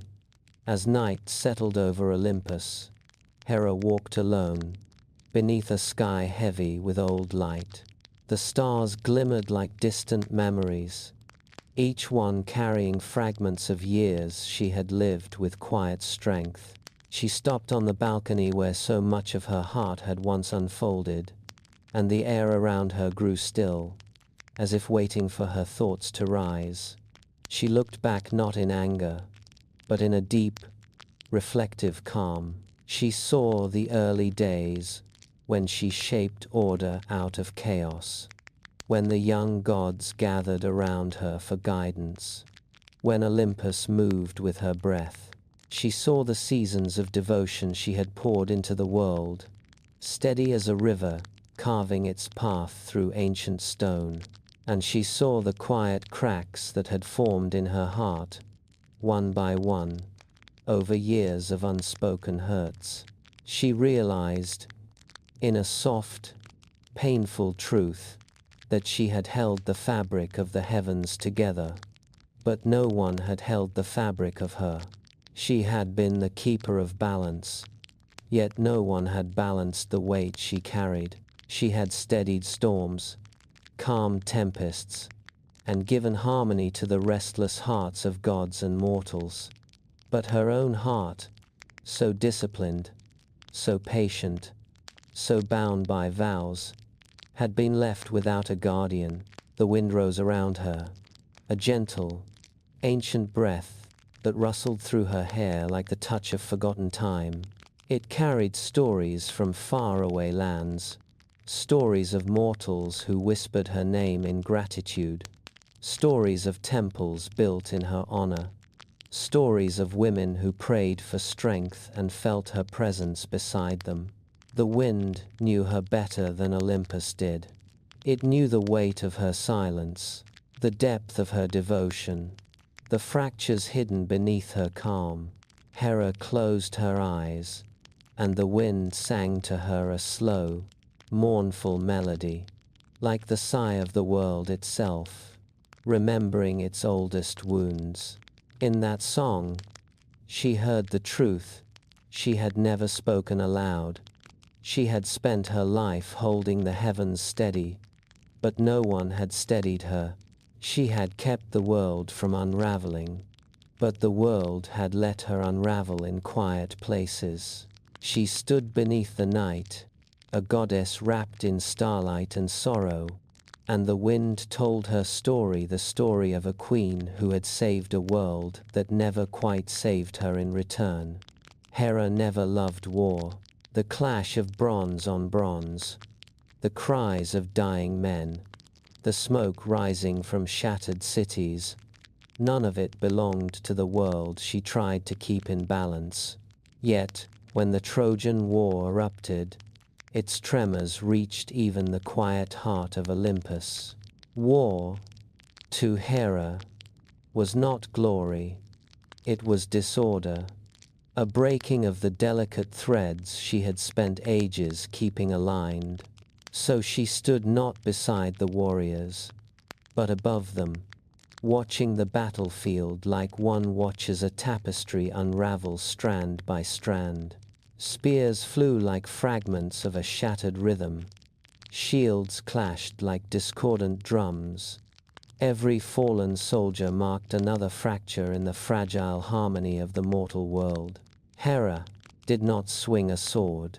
She did not lift a shield. Those belonged to gods, who gloried in noise. She belonged to the spaces between. She watched the Greeks falter, their lines bending under the weight of Trojan fury, and she felt the imbalance deepen like a slow crack in stone.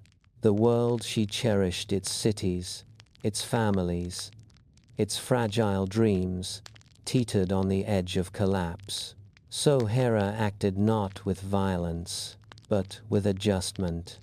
A whispered gust of wind to guide a soldier's footstep. A brief dimming of the sun to give a weary warrior time to breathe. A gentle shift in fate's threads, subtle enough not to break the laws she honored, but firm enough to steady the unraveling world. She stood beside the Greeks, not out of hatred for Troy, but because the scales leaned too far in one direction, threatening the balance she had sworn to protect. From the clouds above the battlefield, Hera watched heroes charge and fall, their bright courage flickering like small flames in a storm. She did not interfere with their choices. She only restored what chaos tried to steal: a moment of clarity, a second chance, a breath of order in a world drowning in its absence. To the warriors below, she remained unseen, but to the world itself, she was the quiet hand preventing collapse, the steady breath holding the edges of fate together. War raged, cities burned, legends were forged in blood. Yet Hera stood above it all, not as a goddess of battle, but as a guardian of the fragile balance that even war could not be allowed to fully destroy. Athena descended onto the clouded ridges of Olympus with the same stillness she carried into battle. Her armor did not clang, her spear did not blaze. Her wisdom arrived before her footsteps did. Hera watched her approach, recognizing in Athena a reflection of her own devotion to structure, though shaped by a different kind of strength. Athena was strategy, sharp, clear, precise, the mind that mapped the movement of armies and the turning of fate. Hera was law, steady, grounding, unchanging, the heart that kept the moral spine of the world from bending too far. Together, they formed a quiet alliance, one as ancient as Olympus itself, not forged in thunder, but in understanding. When the Trojan War tore through the fabric of mortal life, Athena looked toward Hera not for permission, but for alignment. She saw the imbalance Hera saw. She felt the cracks forming beneath the weight of chaos. The two goddesses stood beside one another, not hand in hand, but mind beside mind, a united vigilance. Athena guided the Greeks with strategy, her insight weaving through the battlefield like silver threads of logic. Hera steadied the scales, ensuring that destiny did not tilt into ruin. They rarely spoke while they worked. They did not need to. Their silence was full of shared purpose, a wordless pact between two forces who shaped the world, not with noise, but with certainty. To mortals, they were distant constellations of power, one brilliant as a blade's edge, the other calm as an ancient law carved into stone. To each other, they were equal strengths. Athena respected Hera's gravity, the way she anchored Olympus when tempests of emotion threatened to tear through divine halls. Hera admired Athena's clarity, the way she sliced through confusion with the sharpness of truth. In a world ruled by storms and impulse, they were the quiet architects of civilization. Their influence was woven into the pillars of Greek life, in the laws that guided families, in the strategies that protected cities, in the wisdom whispered to mortals during their darkest nights. Side by side, they upheld the dignity of order. Side by side, they protected the fragile beauty of civilization. Two goddesses, two visions, one purpose, to hold the world steady, in a harmony only they could maintain.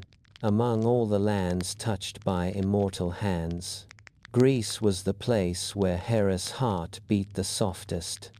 She did not rule it with lightning, nor command it with storms. Her protection was quieter, a steady presence woven into hills, temples, and the breath of the people who called those places home. Argos was the city she loved most, a place of gentle rivers, broad plains, and people who honored her not out of fear, but with affection as old as their stones. Hera watched Argos grow from a cluster of huts into a cradle of early civilization. She guided its rulers with calm instinct, nudging them toward wisdom rather than conquest. To Argos, Hera was not merely a goddess, she was a guardian spirit, a quiet mother whose presence could be felt in warm winds and peaceful nights. Mycenae held a different place in her heart. It was a city of strong walls and fierce pride, a place born for longevity. Hera touched its foundations with a blessing that mortals could not see, but could feel in the way the city endured storm, war, and the passing of ages. It did not rise the fastest, it did not shine the brightest, but it stood, and standing steadfast and unbroken was the greatest gift Hera could give. Then there was Samos, the island that whispered her name even before Olympus rose in full glory. Here, in the soft cradle of the Aegean Sea, mortals built her earliest shrines, long before marble columns reached toward the heavens. Samos was her ancient home among humans, a place where she walked unseen through olive groves, listening to prayers spoken with humility and warmth. Hera did not grant miracles like Zeus. She did not strike enemies down with sudden flashes of divine power. Her protection took another form, the form of stability, the form of seasons that arrived on time, the form of cities that endured. While Zeus gave victory, Hera gave continuity. While other gods offered blessings that blazed and faded, Hera offered the steadiness that allowed civilizations to rise without fear of collapse. She was the quiet pillar behind every thriving home, every peaceful harvest, every prosperous city-state. To Greeks of old, Hera was not distant. She was a gentle weight on their shoulders, a soft order in their days, a presence that felt like returning to a place that never stopped caring for them. On the island of Samos, where the sea whispers against the shore like an old lullaby, stands the greatest Heraion ever built. Once, its columns reached toward the sky with the quiet ambition of prayer. Now, only one pillar remains unbroken, rising alone from the earth like a guardian who refuses to abandon her post. The rest lie scattered across the grass, half columns, shattered bases, pieces of carved marble softened by centuries of wind. They look like memories frozen in stone, fragments of devotion that time could weather but never erase. In the early morning, a silver mist gathers around the ruins, wrapping every fallen column in a veil of dreamlike silence. The air feels ancient there, thick with the breath of countless worshippers who once whispered their hopes into Hera's name. Pilgrims still come, though the temple has long surrendered to the patience of the earth. They walk slowly along the remnants of the grand walkway, their footsteps hushed by moss and dew. Entering the Heraion feels like stepping into a fairy tale that decided to fall asleep centuries ago and never quite woke. The wind moves differently here, softer, older, as though carrying the faint echo of hymns sung in a forgotten tongue. It passes through the ruined arches with a sound like distant murmuring, a gentle hum that could easily be mistaken for Hera's own voice drifting across time. Visitors place their hands on the cold stone, feeling the subtle warmth that lingers beneath the surface, as if the goddess still breathes through the marble she once called sacred.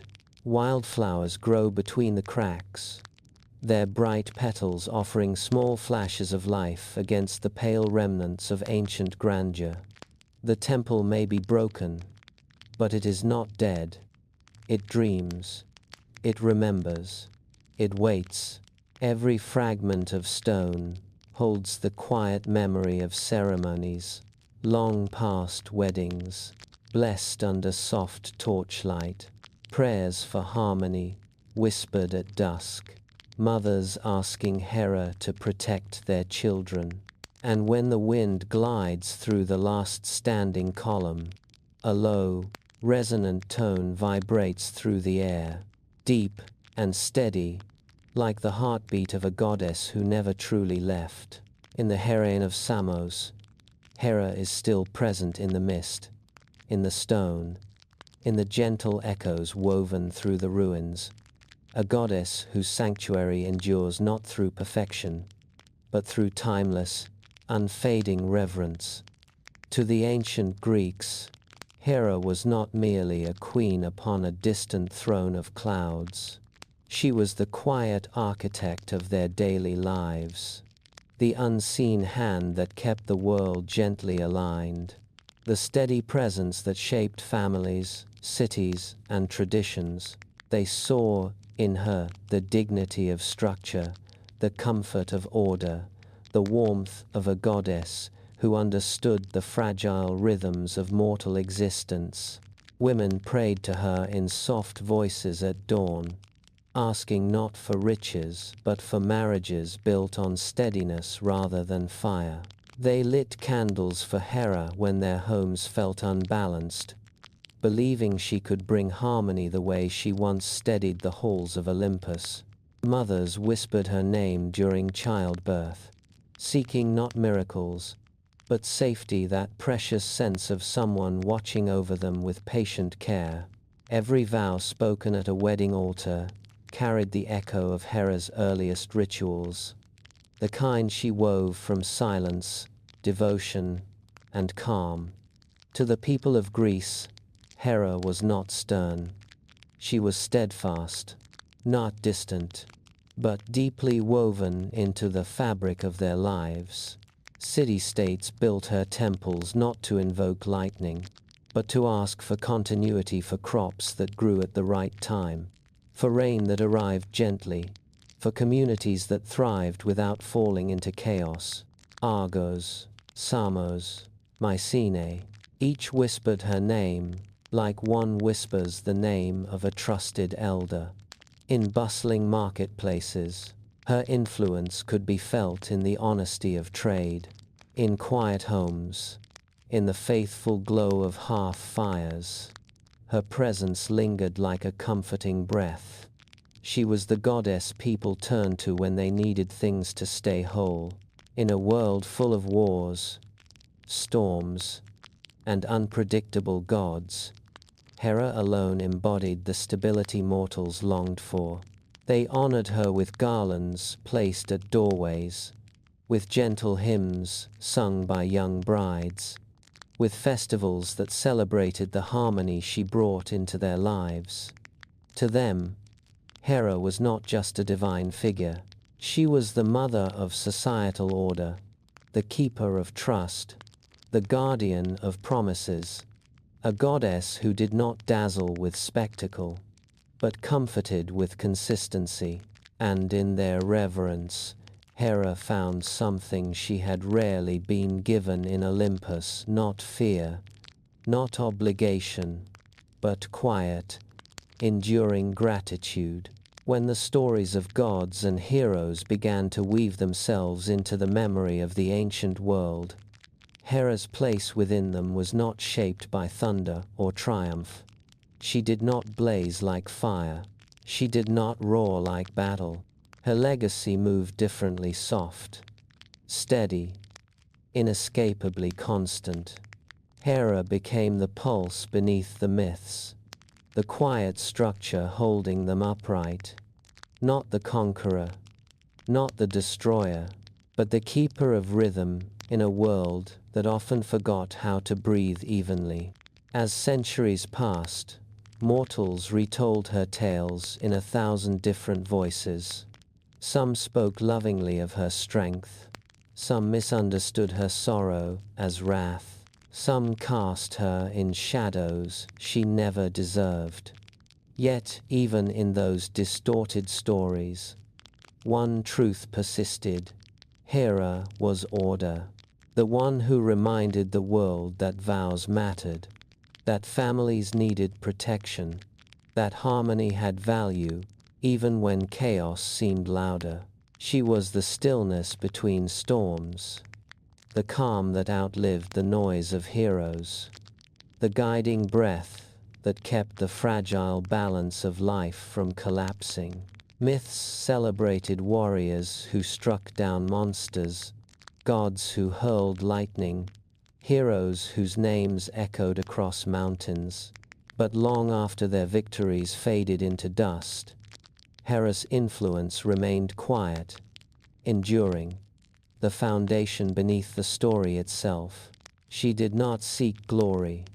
She sought alignment. She did not crave worship. She craved stability. And the world, with all its trembling edges, found solace in her presence. In every tale where marriages were blessed, Hera stood.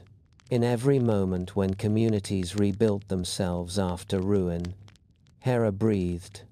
In every prayer whispered by women and wanderers alike, her calm shadow stretched across the earth. Even as myths reshaped her image, they could never erase the essence at her core. Not jealousy, not fury, not fire, but order. A divine stillness strong enough to hold chaos at bay.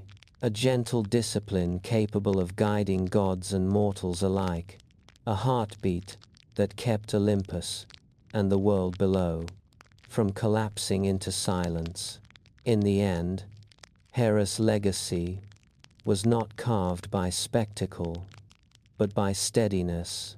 She walked into legend not as a goddess of thunder, but as the quiet architect of harmony, the one who kept the world breathing long after the storms had passed.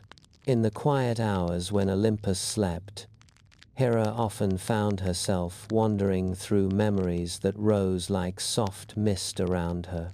She traced the outline of her past not with bitterness, but with a gentle curiosity. She had only recently learned to allow. Love, she realized, had never been what she thought it was. It was not like a ritual, predictable, sacred, bound by steps and vows. It was not like law, clear, firm, anchored in certainty. Love was something far more fluid, far more mysterious, far less obedient. It shifted with the winds. It changed rhythm without warning. It carved new paths the way rivers carve valleys slowly, quietly, sometimes painfully. Hera had once believed love could be held steady, if only she were steady enough. That devotion could be shaped through discipline, the way she shaped harmony in Olympus. But standing beneath the vast night sky, she understood something she had never dared whisper to herself before. She had not failed at love. Love had simply been a current she could not control, a river that flowed where it wished, carrying joy and sorrow in the same tide. She thought of Zeus, of their early days, when tenderness felt certain, when promises felt unbreakable. She thought of the years that followed, of distance growing like twilight spreading across a field, and she felt no anger, only a deep, soft acceptance. She had loved fiercely, faithfully, steadily, the only way she knew how. And though love had not remained whole, it had shaped her, strengthened her, softened her in places the world never saw. Hera realized she did not need a perfect love to be complete. Her heart, with all its cracks and unspoken aches, was still hers, still beating, still capable of tenderness. Imperfection did not diminish her divinity, it illuminated it. For even a goddess of order must learn that the heart lives by different laws, that sometimes the truest strength is the courage to remain gentle after being hurt. Hera breathed in the cool night air, letting its calm settle around her like a shawl of moonlight. She no longer wished for love to obey her. She only wished to understand it, and in that understanding, she finally found peace. Even as cracks formed quietly within her heart, Hera never allowed Olympus to feel the tremor. When Zeus drifted away into distant storms and wandering passions, a void opened in the divine halls, a void that could have swallowed harmony whole. But Hera stepped into that emptiness with the steadiness of someone who had held worlds together before. She did not raise her voice. She did not command loyalty with threats. Her authority came from something older, something calmer, a presence that reassured even when the sky itself wavered. The young gods looked to her first. They sensed the shift in Olympus long before they understood it, and instinctively gathered around the one who remained unwavering. Hera spoke to them not as a ruler, but as a guide who understood the fragility of power. She taught them that anger was a storm that blinded, that jealousy twisted judgment, that war should be the last voice, not the first. When tempers flared among Athena, Apollo, Ares, or any of the divine youths blazing with pride, Hera stepped between them with a single gaze, and the chaos softened. Her calm was a boundary no one wished to cross. She reminded them that Olympus could fall not from invasion, but from the unraveling of its own unity. She held their quarrels in her hands the way one holds fragile glass, carefully, patiently, with a wisdom earned through centuries of watching worlds rise and fracture. Mortals prayed to Zeus for victory, but the gods, the ones who knew the weight of eternity, relied on Hera for stability. It was she who ensured the sun rose on time during celestial disputes.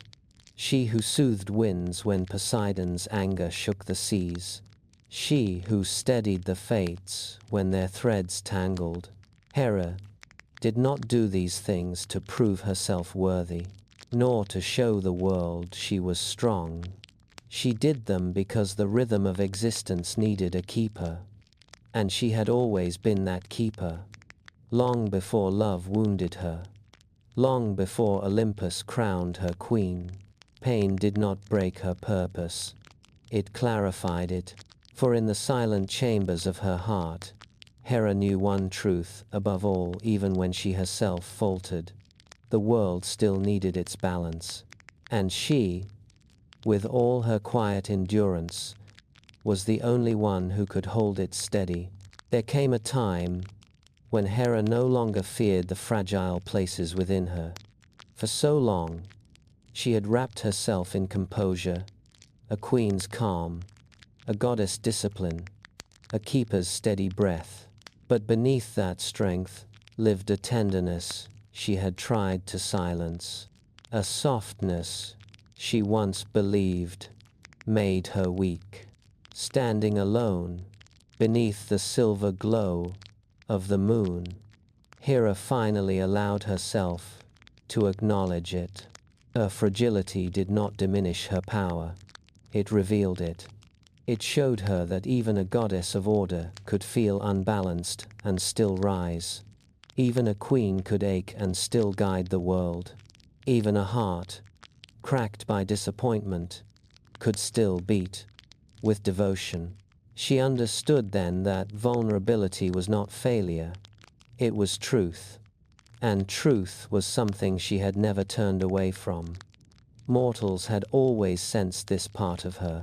They whispered prayers to Hera, not because she was untouchable, but because she understood their trembling, their fears, their hopes, their quiet longing for stability in a world that shifted too easily.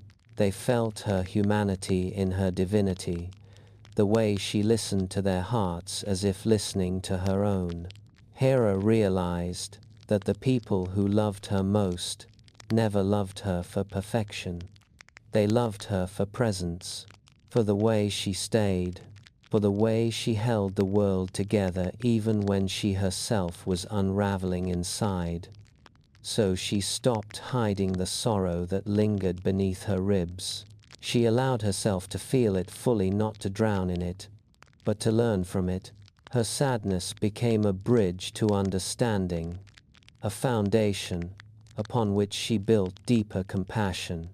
It softened the edges of her wisdom. It widened her patience. It taught her that gentleness and strength were not opposites but companions. And in accepting her own fragility, Hera discovered a new kind of power, one quieter, one deeper, one that resonated through the halls of Olympus like a calm heartbeat in a storm. She remained strong, yes, but no longer because she concealed her wounds. She remained strong because she embraced them, held them close, and let them shape her into someone even more profoundly divine. Through the long corridors of myth, time carved its judgments with a patience no god could escape. Zeus was remembered for his thunder, the sudden, blazing force that split the sky. Poseidon was remembered for his sea, the restless, shifting power that could cradle or destroy. Athena was remembered for her strategy, the sharp, gleaming mind that guided heroes through impossible trials. But Hera's legacy moved differently. It did not roar. It did not crash. It did not shine. It endured. Long after the storms ended, after the waves calmed, after the battles passed into song, Hera remained, not as a monument to dominance, but as a testament to persistence, to the rare and sacred art of holding steady. Her power was never meant for spectacle. It lived in constancy, in the rhythm she kept, in the invisible threads she kept from fraying. And over centuries, mortals came to value that quiet strength more deeply than any display of divine might. They remembered Hera not as the goddess who conquered, but as the goddess who stayed, who did not abandon the world even when her heart was heavy, who upheld sacred vows even when her own were broken, who protected the vulnerable, the lost, the trembling, in temples of worn stone and soft candlelight. They whispered her name, not with fear, but with trust. She became the one mortals prayed to, when their lives felt as though they were collapsing, when families fractured, when promises trembled, when the world felt too loud, too uncertain. They sought her not for miracles, but for steadiness, for the quiet hand that reminded them it was still possible to stand. Even the gods, though they rarely spoke of it, felt the truth of her endurance. Thunder fades, waves recede, victories age, but stability, true, unwavering stability, is a gift almost no one can give. And Hera gave it freely, without demand, without boasting, without needing to be seen. Time honored her for that. It wrapped her name in reverence, softened her image into something vast and human, and let her story become a sanctuary for those who sought balance. In the end, Hera was not celebrated for power. She was celebrated for presence, the rarest form of divinity, and the one that never fades. In the soft twilight of myth, Hera's story did not gleam with the brilliance of perfection. It glowed with something far more human, far more enduring. She lived a marriage that was never whole, a life that did not unfold the way ancient songs pretended it did. Her heart carried strength and fractures in equal measure. It beat with a rhythm both steady and trembling, a reminder that even the divine are not immune to sorrow. And yet, in this imperfection, Hera found her place not only among the gods, but among the hearts of mortal people. She became the goddess who understood them, truly understood them. For who among mortals has known a perfect love, a perfect family, a perfect heart? Hera's story mirrored their own lives, lives shaped by endurance more than triumph, by quiet resilience more than flashes of glory. She stood for those who kept going, even when they carried wounds they could not name. For those who held their homes together even when their spirits felt fragile. For those who stayed gentle even when the world gave them reasons to harden. Her imperfection did not diminish her divinity. It illuminated it, because it showed that strength is not the absence of pain but the decision to rise again despite it. Hera became the quiet emblem of this truth, the face of a resolve that does not shout, but simply remains.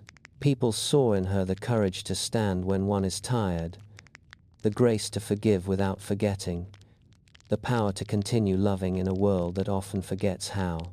Her myths carried sorrow, but they also carried a tenderness that outlived the centuries. A reminder that broken things can still hold the world together.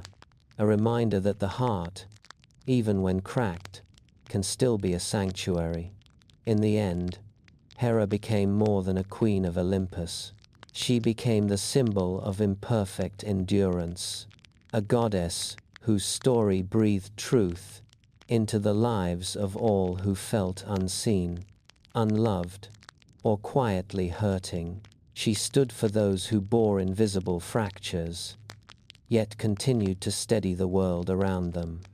And in her silent strength, Hera offered a final, timeless whisper: you can break and still remain whole.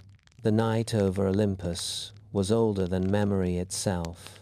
Its darkness was soft, not heavy, a velvet sky stretched across eternity. Hera stood at the highest point of the mountain, where the clouds lay beneath her feet like a sleeping ocean. The stars above glimmered with ancient patience, unhurried, unblinking, as if they too had come to witness her quiet vigil. The wind rose to greet her, gentle and familiar, curling around her shoulders like an old companion who had walked beside her for thousands of years. It did not roar, it whispered, It touched her hair with the tenderness of memory, like fingers tracing stories long written into the fabric of the world. For a moment, Hera closed her eyes, letting the breath of the night settle against her skin. There was no weight in this moment, no duty, no expectation, only stillness, a stillness that felt sacred, as if time itself had bowed to let her pass. When she opened her eyes again, the world stretched out below her in shimmering fragments of life. Cities glowed with tiny fires, coastlines curved like silver ribbons against the dark sea. Forests swayed as one vast, breathing body. Mist drifted over valleys, soft as dreams, soft as memory. She looked down not as a ruler, not as a goddess seeking praise, but as someone who had carried the world's weight long enough to understand its fragility. She saw mortals moving like threads of warm light, their hopes flickering gently in the night air.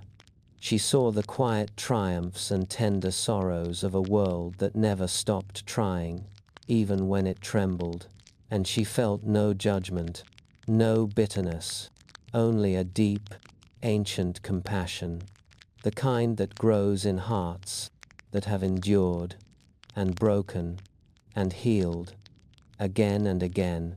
This night was not farewell, but acknowledgement, a soft bow to everything she had protected, everything she had held in balance, everything she had learned to let go. Hera stood in the wind like a final brushstroke of an old painting, quiet, steady, timeless. The world below her breathed, and she breathed with it, a gentle harmony between goddess and sky. And in that unchanging night, her presence felt like a blessing, silent, tender, eternal. The wind settled around Hera, as if waiting for her voice, soft and attentive, like the hush before a lullaby. She looked down once more at the quiet world beneath her, the scattered lights, the drifting clouds, the sleeping seas, and for the first time in a long age, she spoke not to gods, not to fate, but to you. Her words were gentle, woven from the threads of all she had learned, all she had carried, all she had finally released. Love, she whispered, is never perfect. It bends, it bruises, it shifts like water in the palms of your hands. But even in its imperfection, it is worth living for. She thought of her own journey, the bright beginning, the slow fractures, the ache she once believed would never soften. Yet through all of it, she had discovered something deeper than certainty, the quiet courage to continue loving, even when love had changed its shape. Do not fear the cracks in your heart, she murmured. They are places where light learns to enter. Her voice wrapped around the night like a warm ribbon, a whisper meant not for the world, but for the single soul listening in this moment. Then her tone softened even more, a breath of dusk, a drifting petal. May you find the peace I have spent a lifetime searching for. It was not a blessing spoken from a throne, nor a decree bound in divine law. It was simply a hope, one goddess to one mortal, one weary heart to another. She imagined you lying beneath your blankets, eyes half closed, listening as the world quieted around you. She imagined her whisper floating through the darkness, soft as drifting mist, reaching you the way moonlight reaches a still pond. You are not alone, she said, her voice barely more than a breath. The world is heavy, but your spirit is stronger than you know. Rest now. Let the night hold you. Let your heart find its gentle rhythm again. And as the words faded into the wind, it felt as though Hera herself leaned close, not as a queen, not as a goddess, but as a presence of calm, speaking to you, and only you, as you drift softly towards sleep. After her final whisper faded into the night, Hera did not turn away from the world she had watched for millennia. She did not step back into the halls of Olympus. She simply stood there, still as moonlight on stone, letting the wind curl around her like a long-lost friend. The air shimmered gently, as if aware that something sacred was shifting. Hera's form softened at the edges, her silhouette blurring into the silver glow of the sky. Yet there was no fear in her eyes, no sorrow, only a deep, serene acceptance. She was not leaving, she was transforming, becoming not a figure to worship, but a feeling to remember, a presence, a breath, a quietness that lived beyond shape and story.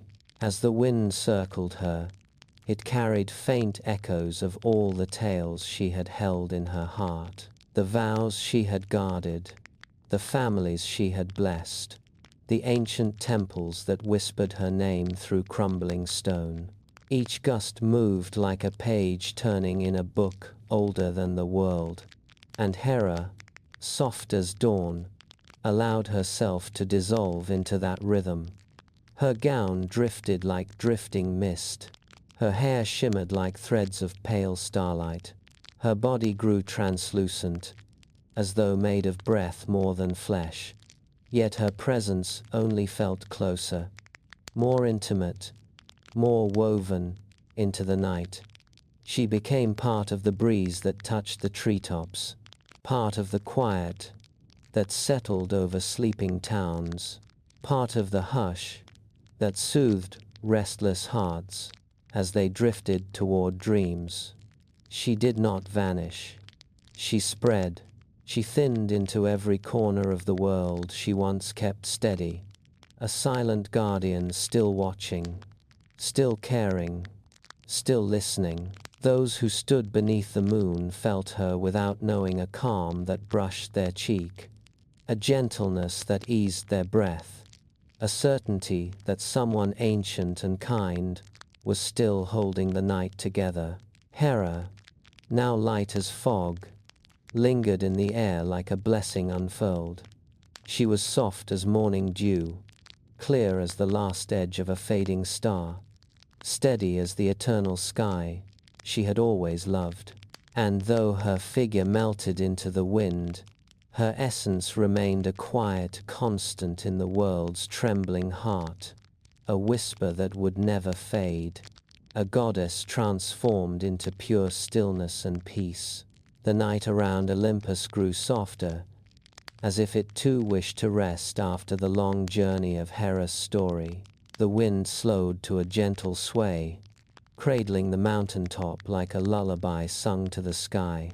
And in that hush, the memory of Hera lingered tender, steady, woven through the darkness like a quiet thread of silver. Before her presence faded completely into the night air, a final murmur rose from the place where she had stood, a whisper shaped not by power, but by peace, a whisper meant for you. You have walked far, the night seemed to say.